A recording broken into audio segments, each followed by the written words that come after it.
একদম sound clear তো? Sound নিয়ে কোনো সমস্যা নেই? না স্যার, সমস্যা নেই। ওকে। যাই হোক, জিকে জিএস যেটা GK general knowledge, group C group ডির জন্য খুব ইম্পর্ট্যান্ট একটা পার্ট। ওই পার্টটা আজ থেকে ক্লাস শুরু হলো, লাইভ ক্লাস। টাইম টেবিল তোমাদেরকে মোটামুটি একটা দেওয়া হয়েছে, টেন্টেটিভ বলতে পারো। একটু হালকা হয়তো এদিক ওদিক চেঞ্জ হবে। অঙ্কের বেশ কিছু পার্ট আমি পড়াবো, নিশান্ত পড়াবে, আমিও পড়াবো। তা আমার বিধান স্যারের সঙ্গে তোমাদের পরিচয় করে দিচ্ছি। আমরা আসলে কলিগ। সত্যি কথা বলতে প্রায় 2013 সাল থেকে আমার স্কুলেরই টিচার। যদি বলো যে কোন সাবজেক্টে, তাহলে বলবো যে ফিজিক্সটা নিয়েই পড়াশোনা করেছিল। আর রামকৃষ্ণ, না এটা কি রোহরা, রামকৃষ্ণ মিশন। রোহরা রামকৃষ্ণ থেকে পড়াশোনা করতো, রামকৃষ্ণ মিশন থেকে পড়াশোনা করেছে, স্কটিশ চার্চ থেকে গ্র্যাজুয়েশন করেছে। তারপরে নিজে যদি বলো যে কি করেছিল, তো প্রশ্ন হচ্ছে যে ইউপিএসসি অনেকবার ট্রাই করেছে। 4বার, তাই তো? 5বার। 5বার ইউপিএসসি দিয়েছে, কিন্তু ইউপিএসসিতে হয়তো সাকসেস পাইনি। বাট সিজিএল, সিএইচএসএল, এই সমস্ত এক্সামগুলোতে তুমি যেটাতে চান্স পেয়েছিলে, সেই এক্সামটা কি ছিল? ওটা সিজিএল ছিল। সিজিএল কি পোস্ট সিজিএল ছিল? 2013-তে পরীক্ষাটা হয়, সেটাতেও ক্র্যাক করি, বাট সেটা কি হয়েছিল, সেটা ক্যান্সেল হয়ে গেছিল। তারপর 2015-তে আবার পরীক্ষা হয়, সেটাতেও পাস করি। ওটাতে আমার জেএসও পোস্টিং থাকে, আমার স্ট্যাটিস্টিক্স তখন সাবজেক্ট ছিল বলে, গ্র্যাজুয়েশনে পাশে স্ট্যাটিস্টিক্স সাবজেক্ট ছিল বলে জেএসওতে আমি জয়েন করতে যাই। কিন্তু সেখানে গিয়ে সেলিম স্যার আর আমি দুজনে মিলে হ্যাঁ, এবার গিয়েছিলাম ওটা মালদাতে। ওটা একটা পূর্ব অভিজ্ঞতা আছে। আসলে বিধান স্যার হচ্ছে প্রথম থেকেই স্কুল টিচার। এবার স্কুল টিচারের জবটা হচ্ছে খুব লোভনীয় জব, তোমরা এখন ফিল করছো নিশ্চয়ই যে স্কুল টিচার মানে বিশাল ব্যাপার। বাড়ি হচ্ছে আরামবাগ, আর এখানে কলকাতাতে দীর্ঘদিন ধরে থাকে, অর্থাৎ কলকাতার পরিবেশ থেকে মালদাতে হয়েছিল পোস্টিং। তো মালদাতে পোস্টিং হয়েছে 2013 কি 14 সালে খুব সম্ভবত। তা পোস্টিং 15 সালে। হয়েছে ওখানে, যখন আমি আমার সঙ্গেই গেছিল, আমি গেছিলাম, নিয়ে গেছিলাম যে পোস্টিং করার জন্য, অফিস টফিস দেখার পর তারপরে কি হলো যে চিন্তা ভাবনা করলো যে আমি এত বড় লোভনীয় চাকরি ছেড়ে মালদাতে কেন থাকবো। তা আমি কলকাতায় থাকবো, দুটো টিউশন পড়িয়ে তো ওই টাকাটা আমি ইনকাম করে নেবো, যেহেতু কেন্দ্র সরকারের স্যালারিটা অনেক বেশি ছিল। তো এখন খুব স্যাটিসফাইড একটা জায়গায় আছে। তো তোমাদের জিকে আর জেনারেল অ্যাওয়ারনেস যেটাকে বলছি, আর তার সঙ্গে সঙ্গে কারেন্ট অ্যাফেয়ার, এই টপিক্সটা হচ্ছে সব থেকে বড় টপিক্স, মেজর টপিক্স। এই টপিক্সটা বিভিন্ন টিচার বিভিন্নভাবে পড়াবে, কিন্তু আমি পার্সোনালি বিধান স্যারকে প্রথম থেকে চিনি। অনেকবার বলার পর লাস্টে এগ্রি করেছে, ঠিক আছে পড়ানো যেতে পারে, কারণ এই নলেজটা আছে, স্টাডি মেটেরিয়াল সমস্ত কিছু তোমাদের দিয়ে দেবে। আর লাইভ ক্লাস খুব প্রাণবন্ত হবে, তোমাদের যা যা কোয়ারি থাকবে তোমরা সঙ্গে সঙ্গে বলবে, উত্তর পেয়ে যাবে। সে যেমন লেভেলের উত্তর তোমরা চাইছো সেইভাবে তোমরা উত্তরগুলো পেয়ে যাবে। তো সেই নিয়ে তোমাদের কোনো চিন্তা করার দরকার নেই। ক্লাস করো, ক্লাসটা ভালো লাগা উচিত। একটা সমস্যা হতে পারে, সেটা আমি একটু সারেন্ডার করছি, যে বিধান স্যার এই যে এটা স্মার্ট বোর্ডটা, সেটা নিয়ে হয়তো একটু সমস্যা হলেও হতে পারে, তবে আমার মনে হয় ঠিক হয়ে যাবে। তো এটা প্রথম প্রথম তোমরা অ্যাডজাস্ট করে নিও, বাকি কন্টেন্ট নিয়ে তোমাদের ভাবতে হবে না। ওকে, চলো ক্লাস করো। আর আমি তোমাদের ম্যাথমেটিক্সে তোমাদের মাঝে মাঝে আমি জয়েন করব, মাঝে মাঝে তোমাদের ম্যাথমেটিক্স নিয়ে আমার কিছু কিছু জিনিস বলার আছে ইম্পর্টেন্ট, যেগুলো আমার আমার বলতে ভালো লাগে, বাস্তব সংখ্যা, মানে ছোট ছোট যে জায়গাগুলো আছে, শর্ট ট্রিকগুলো শেখাবো, শর্ট ট্রিকগুলো শেখানোর দরকার আছে। চলো তাহলে ক্লাসটা এনজয় করো। আমার মনে হয় কোনো সমস্যা হবে না, যা সমস্যা হবে তোমরা পার্সোনালি স্যারকেও বলবে, আমাদেরকেও বলবে, অসুবিধা নেই। টাইম টেবিল মেনটেন করে ক্লাস শুরু হবে, আজকে একটু খালি ডিলে হয়েছে। ওকে, চলো শুরু করো। যাক, তোমাদেরকে স্যার বলেইছে সমস্ত কিছু। সমস্যাটা হচ্ছে এটাই যে আজকে এই সমস্ত কিছু রেডি করতে গিয়ে একটু দেরি হয়েছে, সেই জন্য প্রথমেই আমি ক্ষমা চেয়ে নিচ্ছি তোমাদের কাছে। ক্ষমা চেয়ে নিচ্ছি মানে অ্যাডজাস্ট করতে বলছি আর কি, ঠিক আছে? আর ভালো আছো কি আর না আছো এটা জিজ্ঞেস করছি না, ভালো নিশ্চয়ই আছো। আর যদি ভালো নাও থাকো তাহলে কিছু করার নেই, কারণ পরীক্ষা হচ্ছে শিরে সংক্রান্তি। পরীক্ষার সময়টা এগিয়ে এসেছে, তো আমাদেরকে ভালো থাকি বা না থাকি, আমাদেরকে আমাদেরকে কাজে মনোনিবেশ করতে হবে। তো এই কাজে মনোনিবেশ করার জন্য আগের ভিডিওতে আমি তোমাদেরকে বলেছিলাম যে আমাদের টোটাল যে বিষয়গুলো আছে সেগুলোকে একটু প্রিসাইজ ওয়েতে যদি না নিয়ে আসি তাহলে আমরা সিলেবাসটা শেষ করতে পারবো না। প্রথম কারণ হচ্ছে, দেখো এই সাবজেক্টের না, এই জেনারেল নলেজ বা কারেন্ট অ্যাফেয়ার্স এই সাবজেক্টের না, এতে কোনো ট্র্যাডিশনাল পড়া হয় না, তাই না? কোনো ট্র্যাডিশনাল ওয়ে নেই। যেমন আমি ফিজিক্স অনার্স করতে পারি, ম্যাথমেটিক্স অনার্স করতে পারি, জুলজি বোটানিতে অনার্স করতে পারি, কিন্তু এর কোনো ট্র্যাডিশনাল ব্যাপার কিছু নেই। পুরোটাই হচ্ছে তোমার সাধারণ যেসব বুদ্ধি যেই জায়গায় তুমি অ্যাপ্লাই করবে, আর কিছু এমনি নলেজ থাকার দরকার বলে লোকজন মনে করে।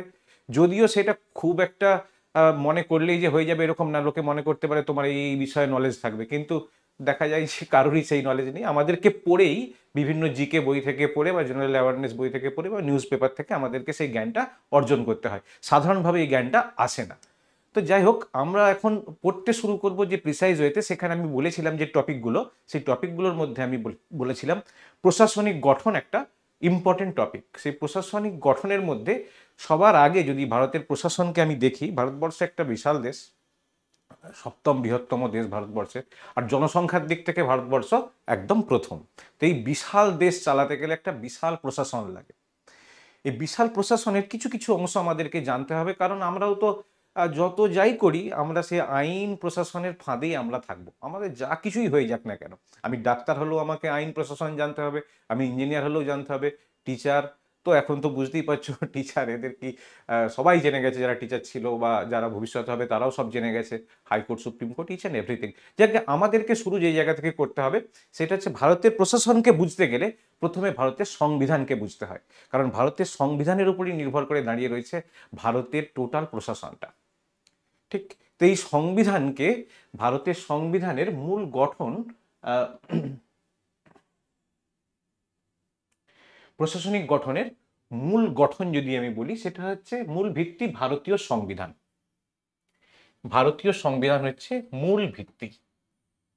যে ভারতীয় সংবিধান অ্যাকচুয়ালি তৈরি হয়েছিল, এটা আমরা দেখতে পাবো যে 1949 সালে 26শে নভেম্বর সংবিধানটা গৃহীত হয়েছিল, কিন্তু আসলে এটা 1935 সালেই তৈরি হয়ে গেছিল, যেটাকে আমরা গভর্নমেন্ট অফ ইন্ডিয়া অ্যাক্ট বা গভর্নমেন্ট অফ ইন্ডিয়া আইন নামে চিনি। তো অনেক সময় পরীক্ষায় প্রশ্ন আসে ভারতবর্ষের যে আহ, সংবিধান, সেটা রচনা হয়েছিল কোন তথ্যের উপর বা কোন আইনের উপর ভিত্তি করে। মেনলি যেটা ভিত্তি হয়েছিল সেটা ছিল 1935 সালে জওহরলাল নেহেরুর অধীনে, জওহরলাল নেহেরুর নেতৃত্বাধীন যে কমিটি ছিল, সেখানে government of India act, government of India আইন, এটাই কিন্তু ভারতের এখন যে সংবিধান দেখি তার কাঠামো বলতে পারো, তার স্কেলিটন এটাই। তো যাই হোক, যখন আমাদের এই সংবিধান কার্যকর হবে, ভারত স্বাধীন হবে, দেখো স্বাধীন হওয়া এই প্রক্রিয়াটা না খুব একটা সহজ প্রক্রিয়া না, তাই না? স্বাধীন হলে অনেক কিছু জিনিসের চেঞ্জ হয়, যেমন ধরো রেল থেকে শুরু করে বিমান, যতগুলো বিমান তখন চলে, তখন সিস্টেম ছিল যতগুলো বিমান চলছে, কিছু বিমান পাকিস্তান পেয়ে গেল, কিছু বিমান ইন্ডিয়া পেলো, কিছু রেল এরপর থেকে ওরা কালেক্ট করবে, কিছু রেল ইন্ডিয়া কালেক্ট করবে। এরকম অনেক ধরনের বিভাগ থাকে যেগুলো একটা একটা প্রশাসনিক কাজ, একটা একটা দপ্তর দীর্ঘদিন সময় ধরে একটা স্বাধীনতার সংগ্রাম, মানে স্বাধীনতার যে প্রসেসটা, স্বাধীনতা হস্তান্তর, সেই প্রসেসটা চলতে থাকে। সেই প্রসেসটা যতক্ষণ চলছিল তখন এই সংবিধান তৈরি হচ্ছিল। সেই সংবিধান তৈরির জন্য মেন যে কমিটি হয়েছিল সেখানে স্থায়ী চেয়ারম্যান হিসাবে ডক্টর রাজেন্দ্র প্রসাদ, পরবর্তীকালে ভারতবর্ষের প্রথম রাষ্ট্রপতি হিসেবে আমরা যাকে চিনি, এই রাজেন্দ্র প্রসাদ, ডক্টর রাজেন্দ্র প্রসাদ, ইনি স্থায়ী চেয়ারম্যান হয়েছিলেন। বি আর আম্বেদকর, যার নামটা আমরা সংবিধানের সঙ্গে পরিচিত খুবই, সংবিধান মানে বি আর আম্বেদকর, সংবিধান মানে বি আর আম্বেদকর, বি আর আম্বেদকর অ্যাকচুয়ালি ছিলেন ড্রাফটিং কমিটিতে। ড্রাফটিং কমিটি মানে, ড্রাফটিং মানে এটা তো লিখতে হবে। ভারতীয় সংবিধানের যদি আমরা যখন ড্রব্যাক হিসাব করি তখন দেখি যে কি কি এখানে প্রবলেম আছে, ফল্ট আছে। সেখানে এটা একটা ফল্ট যে ভারতীয় সংবিধান রচয়িতাদের মধ্যে বেশিরভাগই ছিলেন হচ্ছে আইনজীবী। ফলে কি হয়েছে, আইনের পরিভাষা এত বেশি চলে এসেছে ভারতীয় সংবিধানের মধ্যে, সেই জন্য সংবিধানটা সাধারণ মানুষের কাছে খুব একটা বোধগম্য হয়ে ওঠেনি, বেশ কষ্টকর বোঝা। এবং এখনো তুমি যখন পড়তে যাবে, আরো উঁচু লেভেলের যখন পরীক্ষা দিতে যাবে, তখন তুমি সংবিধান আরো ডিটেলসে পড়তে হবে। আর ডিটেলসে যখন পড়বে তখন দেখবে খুব ভালো করে যে এই ভারতীয় সংবিধানের প্রবলেম হচ্ছে এটাই, এত কঠিন কঠিন কিছু ল্যাঙ্গুয়েজ দেওয়া আছে যেটা সাধারণ মানুষের পক্ষে বোঝা অসম্ভব। আর এই ল্যাঙ্গুয়েজটাকে ব্যাখ্যা করার জন্য কিছু আইনজীবী তৈরি হয়ে গেছে যারা শুধুমাত্র টাকা পয়সা খিঁচে নেওয়ার তালে রয়েছে। যাকগে, এই সংবিধানটা যখন তৈরি হচ্ছিল এতে মোট 11টা অধিবেশন লেগেছিল। এটা পরীক্ষার জন্য একটা ইম্পর্টেন্ট তথ্য। 11টা অধিবেশন হয়েছিল টোটাল, আর সময় লেগেছিল 2 বছর 11 মাস 17 দিন, মানে প্রায় 3 বছরের মতন সময় এটা লেগেছিল, মানে টোটালটা তৈরি করতে। এবার তৈরি করার পরে কি হয়, একটা একটা প্রস্তাব পেশ হয়, সেই প্রস্তাব কেউ একটু রেকটিফিকেশন করে দেয়, কিছু অ্যাডিশন অল্টারেশন হয়। এই জন্য 11টা সেশন লেগেছিল, 11টা অধিবেশন লেগেছিল। 11টা অধিবেশনের পরে এটা 1949 সালের 26শে নভেম্বর আমাদের যে পার্লামেন্ট, তখন সদ্য গঠিত পার্লামেন্ট, মানে টেম্পোরারি একটা পার্লামেন্ট ছিল, সেই পার্লামেন্টে গৃহীত হয় এবং 1950 সালের 26শে জানুয়ারি এটা কার্যকর করা হয়, যেটা প্রথম আমরা জানি যে প্রজাতন্ত্র দিবস হিসেবে আমরা জানি। তো এখান থেকে ইম্পর্টেন্ট জায়গাটা কোনটা, এই যে তথ্যগুলো আছে ছোট্ট করে আমি লিখেছি তথ্যগুলো, এই তথ্যগুলো থেকে ইম্পর্টেন্ট এরকম প্রশ্ন আসতে পারে যে ভারতীয় সংবিধান যে তৈরি হয়েছিল সেই সংবিধানের স্থায়ী চেয়ারম্যান কে হয়েছিলেন? ডক্টর রাজেন্দ্র প্রসাদ। এখান থেকে প্রশ্ন হতে পারে যে ভারতীয় সংবিধানের মূল কাঠামো কোন জায়গা থেকে নেওয়া হয়েছে, সেটা গভর্নমেন্ট অফ ইন্ডিয়ার 1935 গভর্নমেন্ট অফ ইন্ডিয়া অ্যাক্ট, এখান থেকে নেওয়া হয়েছে। ঠিক আছে, এই ভারতীয় সংবিধান অ্যাকচুয়ালি বিশ্বের সবচেয়ে বড় লিখিত সংবিধান। সবচেয়ে বড় লিখিত সংবিধান হচ্ছে ভারতীয় সংবিধান। অ্যাকচুয়ালি দেশটাও তো অনেক বড়, শুধু দেশটা অনেক বড় না, এর মধ্যে জনসংখ্যাও অনেক বড়। আমি বলছি না, আমরা পরবর্তীকালে দেখবো পরের যে পার্টগুলো আছে সেই পার্টগুলোতে যদি আমি দেখবো যে ভারতবর্ষ যেখান থেকে শুরু করেছিল সংবিধান, তারপরে ধীরে ধীরে ধীরে ধীরে সংবিধানটার আকার আরও বাড়তে শুরু করেছে। তার কারণটা কি বলতো? তার কারণটা হচ্ছে সমস্যা এখানে প্রচুর, ভারতবর্ষের সমস্যা প্রচুর। একটা আইন করতে গেলে তার অনেক লুপহোলস বেরোয়, তার অনেক সমস্যা বেরোয়, আর আছে তো মানুষজন খোঁজার, আইনের ফাঁক খোঁজা। তো আইনের যত ফাঁক খুঁজবে, মানুষ যত জটিল হবে, আইন তত বড় হবে। এই হচ্ছে সমস্যা। আর আমাদের চাপ বাড়বে পরীক্ষাতে, মানুষও বাড়ছে আর আইনও বাড়ছে, আর আমাদের পরীক্ষাতে একটা করে চাপ বেড়ে যাচ্ছে। ঠিক আছে, যাই হোক, এই সংবিধান, আমাদের সংবিধানটা যে তৈরি হয়েছে, এই সংবিধানটা একবারে ডাইরেক্টলি তৈরি হয়নি। এখানে বিভিন্ন জায়গা যে ঋণ, সেই বিভিন্ন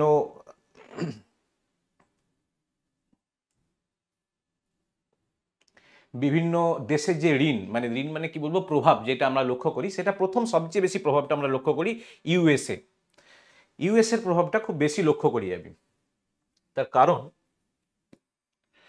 ইউএসএ অ্যাকচুয়ালি যখন সংবিধান তৈরি হচ্ছে না, তখন ইউএসএ ক্ষমতায় চলে এসেছে। মানে সারা পৃথিবীতে যে শক্তিধর দেশগুলো ছিল, তার মধ্যে তো ব্রিটেন ছিল, ইউকে ছিল।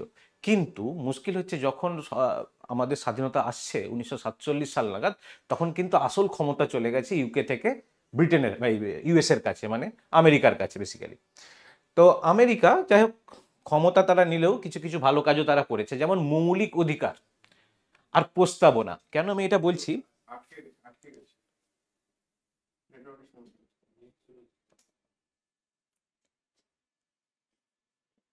শোনা যাচ্ছে?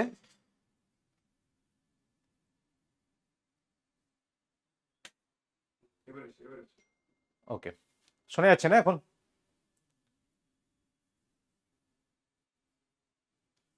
ওকে, তো আমেরিকা থেকে বা ইউএসএ থেকে নেওয়া হয়েছে মৌলিক অধিকার এবং প্রস্তাবনা। কেন ইম্পর্টেন্ট বলি, প্রথমে প্রস্তাবনাটা তুমি যদি খেয়াল করে দেখো, এই যে প্রস্তাবনা, এই প্রস্তাবনা ভারতীয় সংবিধানের যে প্রস্তাবনা, এটা বাচ্চাদেরকে পড়ানো হয়। মানে ছোট থেকে বড় যে কোনো ক্লাসের তুমি বই নিয়ে নাও, প্রথম পেজ উল্টাও, দেখবে প্রস্তাবনা লেখা আছে। এই প্রস্তাবনাটা কিন্তু ওই যেমন ভূমিকা থাকে না বইয়ের, সেরকম আমাদের সংবিধানের প্রস্তাবনাটাই হচ্ছে মেন ভূমিকা। এইটুকু পড়লে ভারতবর্ষ সম্পর্কে যে কোনো মানুষের একটা আইডিয়া চলে আসবে, ভারতবর্ষ আসলে কি, কেমন। ঠিক আছে না, খুব ইম্পর্টেন্ট। আর এইটা এই প্রিসাইজ ওয়েতে যে লেখা আছে না, খুব গুরুত্বপূর্ণ। এখান থেকে অনেক জিনিস আমরা জানতে পারি।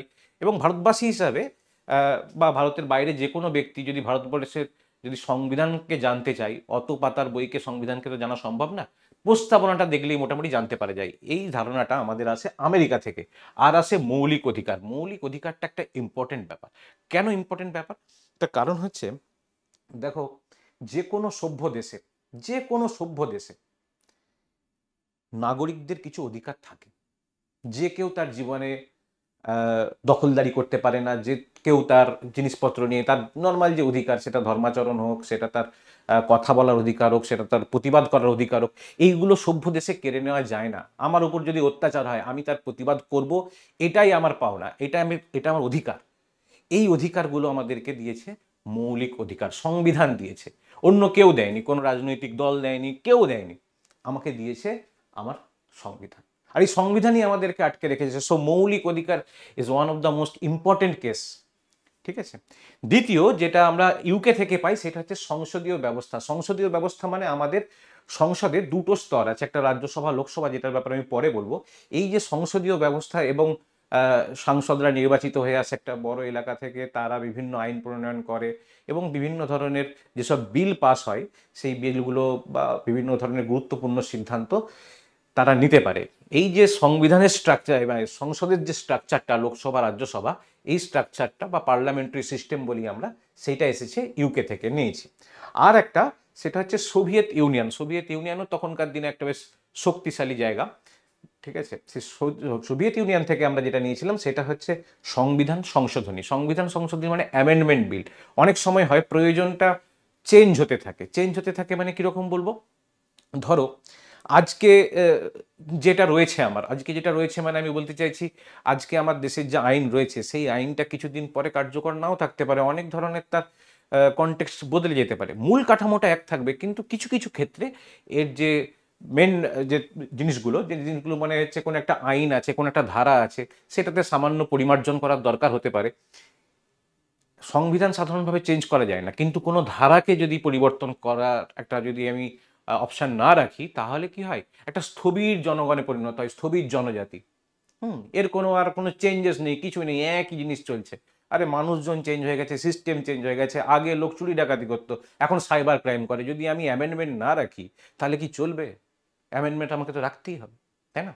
নেক্সট, মৌলিক কর্তব্যটা দেখো, দুটো দেশ, ইউএসএ আর সোভিয়েত ইউনিয়ন তখনকার দিনের, মানে যেটা রাশিয়া বললে ভালো হয় আর কি। অ্যাকচুয়ালি রাশিয়া না, রাশিয়াটা ওই সোভিয়েতটা ভেঙে ভেঙে রাশিয়া এসেছে। যাই হোক, মেন ব্যাপার হচ্ছে এরা দিয়েছিল মৌলিক অধিকার আর এরা দিল মৌলিক কর্তব্য। মৌলিক কর্তব্যটা ইম্পর্টেন্ট, তার কারণ হচ্ছে যে শুধুমাত্র মৌলিক অধিকার থাকলেই হয় না, মৌলিক কর্তব্যটাও জরুরি। একজন নাগরিক হিসেবে আমি কিছু অধিকারও ভোগ করতে পারি, একজন নাগরিক হিসাবে আমাকে কিছু দিতে হতে পারে, ঠিক। এছাড়াও আমাদের আরো কিছু কিছু জিনিস আছে যেগুলো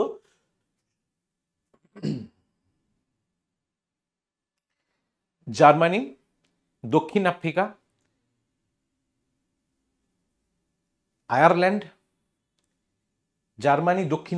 আয়ারল্যান্ড, মেনলি এই দেশগুলো থেকেও আমরা কিছু কিছু জিনিস পেয়েছি, কিন্তু সেগুলো অতটা গুরুত্বপূর্ণ নয় বলে আমরা এই পরীক্ষার জন্য, অন্য ডব্লিউবিসিএস পরীক্ষার জন্য নিশ্চয়ই গুরুত্বপূর্ণ, বা মিসলেনিয়াস পরীক্ষার জন্য নিশ্চয়ই গুরুত্বপূর্ণ, এই পরীক্ষার জন্য সেগুলো অতটা বেশি পড়ার দরকার নেই বলে মেনলি আমরা তিনটে ভাগে ভাগ করেছি।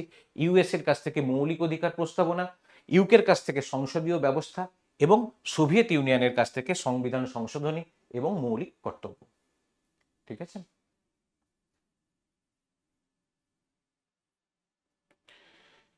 ওকে, তো এখন এখান থেকে যদি প্রশ্ন এরকম আসতে পারে যে মৌলিক অধিকার সংক্রান্ত যে সংবিধানের যে আমাদের অপশনটি রয়েছে, মৌলিক অধিকার, ভারতবর্ষে মৌলিক অধিকার সংবিধানে গৃহীত হয়েছে কোন দেশ থেকে ঋণ নিয়ে বা কোন দেশের প্রভাবে, বা উল্টো যে কোনো হতে পারে, যদি মৌলিক কর্তব্যটা কোন দেশের প্রভাব থেকে নেওয়া হয়েছে, এই ধরনের প্রশ্ন কিন্তু ডব্লিউবিসিএস ইউপিএসসিতে তো দেখেইছি, আর এই পরীক্ষা তো আমি এক্সপেক্ট করছি। যেহেতু অনেকটা ডিলে হয়ে গেছে, মানে যেহেতু কম্পিটিশন লেভেল বেড়ে গেছে, এই পরীক্ষাটাও আসতে পারে।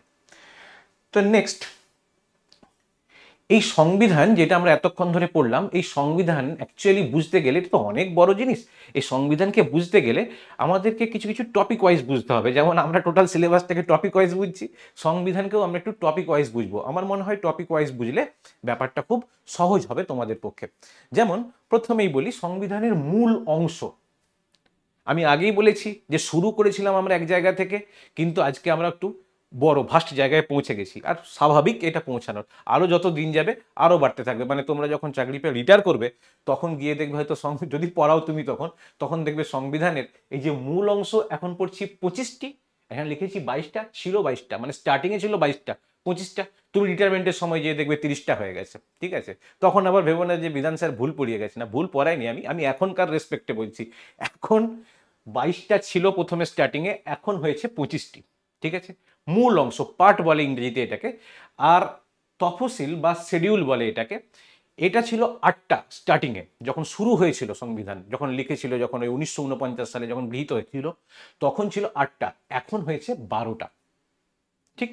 আর অনুচ্ছেদ যদি বলি, তখন ছিল 395টা, এখন হয়েছে 848টা, এবং এটা বাড়তে থাকবে, ঠিক। এখনকার পরীক্ষার জন্য আমাদের এটাই, যে মূল অংশ 22টা ছিল, এখন হয়েছে 25টা। সো এই পুরনোগুলো তুমি ভুলে গেলেও চলবে, তুমি নতুনগুলো মনে রাখবে, 25টা, 12টা আর 448টা। ঠিক, এবারে এই সংবিধানটাকে যদি আমি ভাগ করি কোন পার্টে কি আছে, দেখো অনেকগুলো পার্ট আছে, 22টা 25টা মূল অংশ আছে। 25টা মূল অংশে কোথায় কি আছে এটা সত্যি কষ্টকর, মনে রাখা কষ্টকর, অন্তত এই পরীক্ষার জন্য ছোট টাইম। তাই আমি একটু ছোট করেছি ব্যাপারটা। এর বাইরেও কিছু আছে, যে কোনো বইয়ে তুমি এটা ফলো করলে পেয়ে যাবে, বা নেটে যদি ফলো করো তুমি এটা পেয়ে যাবে যে সংবিধানে পার্ট ওয়াইজ কি কি আছে। বাট আমি বলবো সমস্ত কিছু না পড়ে যদি তুমি এইটুকুকে মনে রাখো তাহলেই তোমার এটা কমপ্লিট হয়ে যাবে।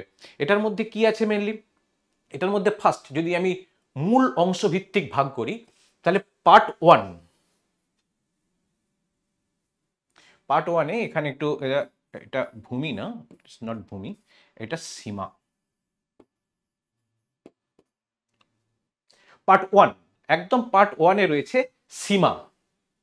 সীমা মানে আমাদের দেশের যে সীমা, দেশের যে বাউন্ডারি যেটা রয়েছে, সেই বাউন্ডারিটা এখানে উল্লেখ করা রয়েছে পার্ট ওয়ানে। তোমরা নিশ্চয়ই জানো আমাদের ভারতবর্ষ, স্বাভাবিক যে কোনো দেশ বহু রকম প্রতিবেশী দেশের সঙ্গে সীমানা ভাগ করে, ঠিক তো? তো ভারতবর্ষ সীমানা ভাগ করেছে, বাংলাদেশের সঙ্গে ভাগ করেছে, নেপালের সঙ্গে ভাগ করেছে, ভুটানের সঙ্গে ভাগ করেছে, চীনের সঙ্গে, পাকিস্তানের সঙ্গে, আফগানিস্তানের সঙ্গে ভারতবর্ষ স্থলভাগের সীমা ভাগ করেছে, এবং জলভাগ ভাগ করেছে, নিশ্চয়ই তোমরা জানো জলভাগ ভাগ করেছে শ্রীলঙ্কার সাথে, ঠিক আছে? তো এই যে সীমা কোন জায়গায় কি আছে, বহুদিন আগে কি হয়েছে, পরবর্তীকালে কি হয়েছে, জেনারেলি স্বরাষ্ট্র মন্ত্রক, ভারতবর্ষের হোম মিনিস্ট্রি বা স্বরাষ্ট্র মন্ত্রক এটাকে নিয়ন্ত্রণ করে। এই সীমার ব্যাপারে স্পষ্ট উল্লেখ আছে ভারতবর্ষের যে সংবিধান তার 1 নম্বর পার্ট বা অংশে। 2 নম্বর পার্টে নাগরিকত্ব, ইটস ভেরি ইম্পর্টেন্ট। এখন তো নাগরিকত্ব নিয়ে খুব সমস্যা চলছে, বুঝতেই পারছো, এখন সিএএ, সিটিজেনশিপ অ্যামেন্ডমেন্ট অ্যাক্ট, যেটা আমরা পরবর্তীকালে পড়বো, সেটা চলে এসেছে। সেটাই নাগরিকত্ব রিলেটেড।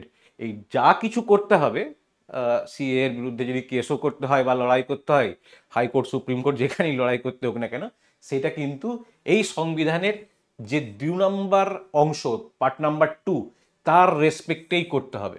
সেই ঠিক করে দিয়েছে ভারতবর্ষের নাগরিক কে হবে, কোনো সরকার ঠিক করতে পারে না বা অন্য কেউ ঠিক করতে পারে না, এখানে অ্যামেন্ডমেন্ট করা যায় না। 3, মৌলিক অধিকার, যে পার্ট 3 আছে সেখানেই সংবিধানে মৌলিক অধিকার উল্লেখ করা রয়েছে। এটা আমি আগেই আলোচনা করেছি, এটা খুব একটা গুরুত্বপূর্ণ প্রশ্ন, যে মৌলিক অধিকার পার্ট 3-তে, থার্ড পার্টে মৌলিক অধিকার। তারপরে রয়েছে মৌলিক কর্তব্য। মৌলিক কর্তব্যটা অ্যাকচুয়ালি পরে যোগ হয়েছে বলে এটাকে 4-এর এ, এই দাগ দেওয়া হয়েছে, ঠিক আছে, 4-এর এ, বুঝতে পেরেছো? তারপরে 15 নম্বরে চলে গেলাম ডাইরেক্ট, মাঝেরগুলো আমি আর বলছি না, তার কারণ মাঝেরগুলো আছে এবং প্রত্যেকটাই গুরুত্বপূর্ণ, সংবিধানের কোনো অংশটাকে ফেলে দেওয়ার মতন এরকম না। আমি পরীক্ষার জন্য কোনটা গুরুত্বপূর্ণ সেটার কথা তোমাদেরকে বলছি। গুরুত্বপূর্ণ সবগুলোই, ভারতবাসী হিসাবে সবগুলোই আমাদের কাছে গুরুত্বপূর্ণ। একদম 15 নম্বরে, এক্সবি 15 নম্বরে রয়েছে নির্বাচন। ভারতবর্ষে যে নির্বাচন হয়, নির্বাচনটা পরিচালনা করে নির্বাচন কমিশন। ভারতবর্ষে অনেক ধরনের নির্বাচন হয় এবং নির্বাচন কমিশনের একটা স্ট্রাকচার আছে, সেটা আলাদা করে আমরা পড়বো। তবুও বলি, এই নির্বাচন যে ভারতবর্ষে হয়, সেই নির্বাচন পরিচালনা যে করে যে নির্বাচন কমিশন, সেই নির্বাচন কমিশন সাধারণত 2টো ভোট পরিচালনা করে। এক, ভারতবর্ষের নির্বাচন কমিশন, এক লোকসভা ভোট আর একটা হচ্ছে বিধানসভা ভোট। এই 2টো ভোট পরিচালনা করে, এবং তাদের যদি উপনির্বাচন হয় সেটাও কে পরিচালনা করে? নির্বাচন কমিশন, ঠিক আছে? সেই নির্বাচন কমিশনের এখতিয়ার, তাদের গঠন, কিভাবে কি হয়, সমস্ত কিছু তাকে স্বীকৃত করেছে ভারতের সংবিধান। সেটা হচ্ছে 15 নম্বর পার্টে রয়েছে। এছাড়াও ভাষা, ভারতের কতগুলো ভাষা থাকবে, কি কি ভাষা ভারতবর্ষের স্বীকৃত ভাষা, যেটা এখন প্রচুর সমস্যা হচ্ছে। তোমরা বিভিন্ন জায়গায় গিয়ে দেখবে যে হিন্দি বলছে রাষ্ট্রভাষা, কে বলছে বাংলা আমাদের ভাষা, মাতৃভাষা বাংলা, একটা অস্মিতা আছে।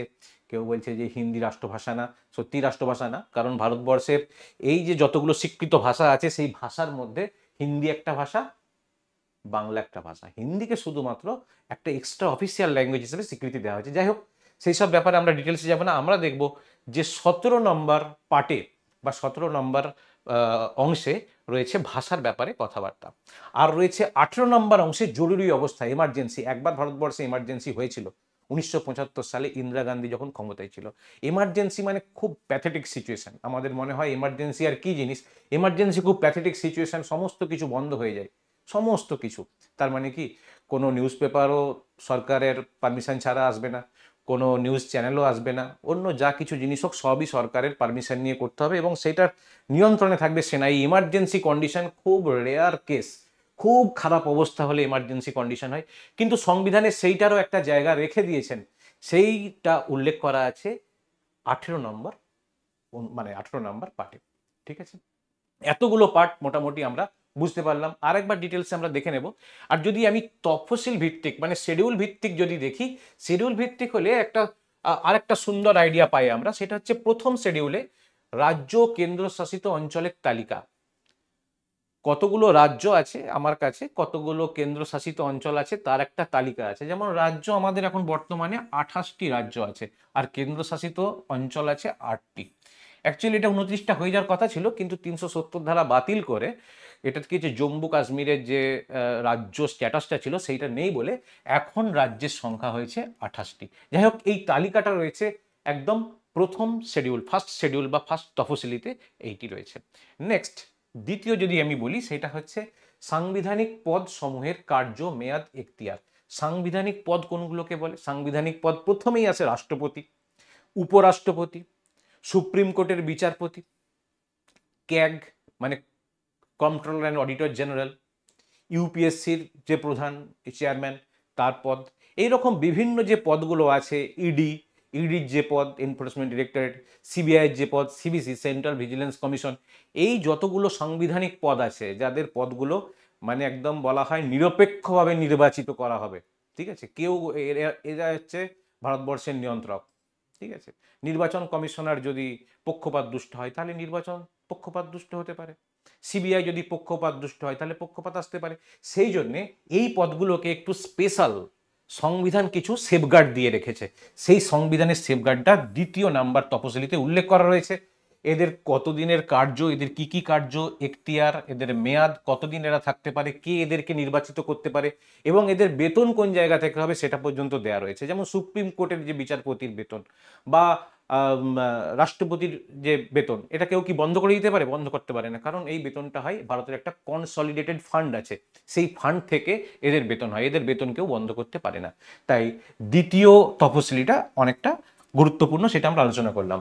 এরপরে পঞ্চমের যদি বলি, পঞ্চম আর ষষ্ঠ এগুলো খুব বিতর্কিত একটা বিষয় ছিল একটা টাইম, এখন আর ততটা বিতর্ক নেই, এখন আর ততটা সমস্যা নেই। পঞ্চম, জাতি ও উপজাতিদের এলাকা ও প্রশাসন কেমন ছিল? যে ভারতবর্ষ আগে ছিল কিছু অন্য মানুষের জায়গা নাকি, তারপরে বিভিন্ন বাইরের থেকে লোকজন এসেছে, লোকজন এসে তারা বসবাস শুরু করেছে, এরকম একটা ধারণা আমাদের মধ্যে প্রচলিত ছিল। তো যখন সংবিধান তৈরি হয় এবং যখন ব্রিটিশের হাত থেকে ক্ষমতা হস্তান্তর হয়, তখন তারা তাদের জন্য মানে যারা নিজেদেরকে আগের পুরনো অধিবাসী বলে দাবি করে, তারা নিজেদের জন্য একটা সংস্থান রাখার চেষ্টা করে, আর সংবিধানও তাদেরকে স্বীকৃতি দেয়। সেই স্বীকৃতি দিয়ে তাদের যে এলাকা এবং তাদের প্রশাসন কিভাবে কাজ করবে সেই জায়গাটা সংবিধান টোটালি ক্লিয়ার করে দেয় এই যে পঞ্চম, ফিফথ শিডিউলে, ভেরি ইম্পর্টেন্ট। আর সিক্সথ শিডিউলে আসাম, মেঘালয়, জেনারেলি যেগুলো আমাদের পার্বত্য এলাকা, ঠিক আছে, আসাম, মেঘালয়, মিজোরাম, ত্রিপুরা, এই জায়গার যে উপজাতি এলাকার প্রশাসন কিভাবে হবে সেটা ঠিক করে দিয়েছে ষষ্ঠ তপশিল। এই ষষ্ঠ তপশিল আমরা একটা সময় খুব বেশি শুনেছিলাম, যখন আমাদের ওয়েস্ট বেঙ্গলের দার্জিলিংয়ের সমস্যা হচ্ছিল, পাহাড়ের একটা সমস্যা চলছিল এই দার্জিলিংয়ে, তো ওখানে গোর্খাল্যান্ড চাইছিলেন ওনারা, গোর্খাল্যান্ডের জন্য ওরা বলেছিলেন ষষ্ঠ তপশিলিতে ঢোকাতে হবে আমাদেরকে, ষষ্ঠ তপশিলি মানে আসাম, মেঘালয়, ত্রিপুরা, মিজোরাম, এরপরে যেন গোর্খাল্যান্ড থাকে, এরকম বলেছিলেন। কিন্তু ভারতবর্ষের সংবিধান তো এত সহজে কাউকে এই স্বীকৃতি দেয় না যে একটা অন্য নতুন করে রাজ্য তৈরি করা হবে। তখন সেখান থেকে বেরিয়ে জিটিএ তৈরি করা হয়। ঠিক আছে, গোর্খাল্যান্ড টেরিটোরিয়াল অ্যাডমিনিস্ট্রেশন বলে একটা জিটিএ তৈরি করে, বোর্ড তৈরি করে মোটামুটি তখনকার মতন সেই সমস্যাটাকে বা সেই অশান্তিটাকে তারা প্রশমন করতে পেরেছিলেন। ঠিক আছে, নেক্সট সপ্তম, সেভেন্থ শিডিউলে বলছে কেন্দ্রের এখতিয়ার, রাজ্যের এখতিয়ার, যৌথ এখতিয়ার। এটা খুব খুব খুব প্রাসঙ্গিক বিষয় একটা, কেন্দ্রের এখতিয়ার, রাজ্যের এখতিয়ার, যৌথ এখতিয়ার। কথাটার মানে কি? আমাদের কিছু কিছু বিষয় আছে যে বিষয়গুলি কেন্দ্রেই নাক গলায়, রাজ্য নাক গলাতে পারে না। ধরে নাও ভারতের সঙ্গে বাংলাদেশের বর্ডার, ভারতের সঙ্গে বাংলাদেশের বর্ডার শেয়ার কে করে? রাজ্য হিসেবে পশ্চিমবাংলা শেয়ার করে, মেনলি ভুক্তভোগী আমরা। ওখানে অনেক সময় চোরাচালান হয় বা এদিক থেকে ওই দিক পাচার হয়, যেসব অভিযোগ পাওয়া যায় এগুলো হয়। কিন্তু এই যে বর্ডার, এই বর্ডারটা কিন্তু আমাদের এখতিয়ারে নেই, মানে রাজ্যের এখতিয়ারে নেই, এইটা রয়েছে কেন্দ্রের এখতিয়ারে। যেহেতু বৈদেশিক ব্যাপার স্যাপার, সেই জন্য এটা কেন্দ্রের এখতিয়ার, আমি চাইলেও আমার এখতিয়ারে আসবে না, এটা তো কেন্দ্রের এখতিয়ার। ঠিক সেরকম আইন শৃঙ্খলা, এবার বর্ডার থেকে যদি তুমি একটু ভেতরে ঢুকে পড়ো, ভেতরে ঢুকে সেখানে যদি মারপিট কিছু হয়, কিছু অশান্তি হয়, ঝামেলা হয়, সেগুলোতে কে দেখবে? আইন শৃঙ্খলা রাজ্যের এখতিয়ার। ঠিক, কিন্তু এর বাইরেও কিছু কিছু বিষয় থাকে, যেমন যেমন হচ্ছে যেটা যৌথ এখতিয়ারে ফেলি আমরা। যৌথ এখতিয়ার মানে দুজনেরই দায়িত্ব আছে। দুজনের দায়িত্ব কিরকম? দুজনেই ট্যাক্স নেয়, দুজনের দায়িত্ব, স্বাভাবিক ব্যাপার, যে টাকা নেবে দায়িত্ব তার না। তো এই যৌথ এখতিয়ার বা দুজনের দায়িত্ব, কনকারেন্ট লিস্ট বলা হয়, সেটা কি? সেটা হচ্ছে আহ, তোমার ধরো যৌথ এখতিয়ারের মধ্যে পড়ে শিক্ষা, স্বাস্থ্য, এগুলো। মানে আমরা একটা, যেমন এনইপি, ন্যাশনাল এডুকেশন পলিসি 2020, এইটাতে চলছে, এটা কেন্দ্রীয় সরকার এটা ফ্রেমওয়ার্ক করেছে, এবারে রাজ্য সরকার সেটাকে গ্রহণ করবে এবং সেটাকে ইমপ্লিমেন্ট করবে। তার মানে কি, কেন্দ্রীয় সরকার যে আইনটা করলো সেই আইনটার উপরেও রাজ্য সরকার কিছু কলম কাঁচি চালাতে পারে। তো সেটা কি কারণে হয়? কারণ এটা যৌথ এখতিয়ারের মধ্যে রয়েছে। বুঝতে পারা গেছে? স্বাস্থ্য, স্বাস্থ্য বিষয়ে তুমি দেখবে রাজ্য সরকার বিভিন্ন ধরনের হাসপাতাল চালায়, বিভিন্ন হাসপাতাল চালায়, কিন্তু তার সাথে সাথে চলে আসে কিরকম? তার সাথে সাথে চলে আসে কেন্দ্রীয় সরকারের যে এইমস, কেন্দ্রীয় সরকারের টিকাকরণ প্রকল্প, কেন্দ্রীয় সরকারের বিভিন্ন ধরনের যেগুলো প্রোগ্রাম আছে, যেমন ধরো এই কলেরার বিরুদ্ধে লড়াইয়ের প্রোগ্রাম, ঠিক আছে? এই সব জিনিসগুলো সেন্ট্রালও আমাদেরকে হেল্প করে, সেই জন্যই বলা হয় স্বাস্থ্য, শিক্ষা এগুলো হচ্ছে যৌথ এখতিয়ারের মধ্যে পড়ে। এবং কেন্দ্রের এখতিয়ার, রাজ্যের এখতিয়ার ভাগ করা রয়েছে স্পষ্টভাবে সপ্তম তফসিলিতে। অষ্টম তফসিলিতে রয়েছে দেশের সংবিধান স্বীকৃত ভাষাসমূহ, যে ভাষার কথা আমরা এখানে দেখেছিলাম, সেই ভাষা আবার এখানে, কারণ এই তো জিনিস, এই জিনিসগুলোকেই আবার সাজিয়ে গুছিয়ে একটা করে শিডিউল করেছে, তার মধ্যে ঢোকানো আছে। তো এখানে দেশের সংবিধান স্বীকৃত ভাষাসমূহ, এই সংবিধান স্বীকৃত ভাষাসমূহ, তুমি যে কোনো কারেন্সি বা নোট নেবে, যে কোনো টাকার নোট, সেই টাকার নোটে দেখবে ভাষাগুলি স্পষ্ট করে লিখে দেওয়া রয়েছে, সেগুলো হচ্ছে ভারতের সব সংবিধান স্বীকৃত ভাষাসমূহ।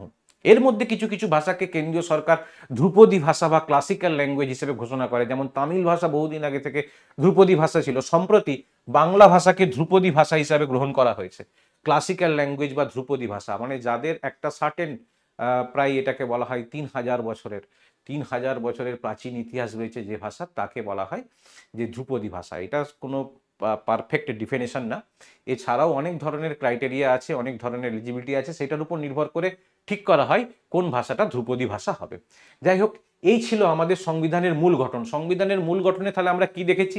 সংবিধানের মূল গঠনে আছে কিছু মূল অংশ, যেটাকে পার্ট বলেছি, কিছু আছে শিডিউল, যেটাকে আমরা তফসিল বা শিডিউল বলছি, আর কিছু আছে অনুচ্ছেদ বা আর্টিকেল, যে আর্টিকেলটা আছে 448টা এখন তৈরি হয়েছে।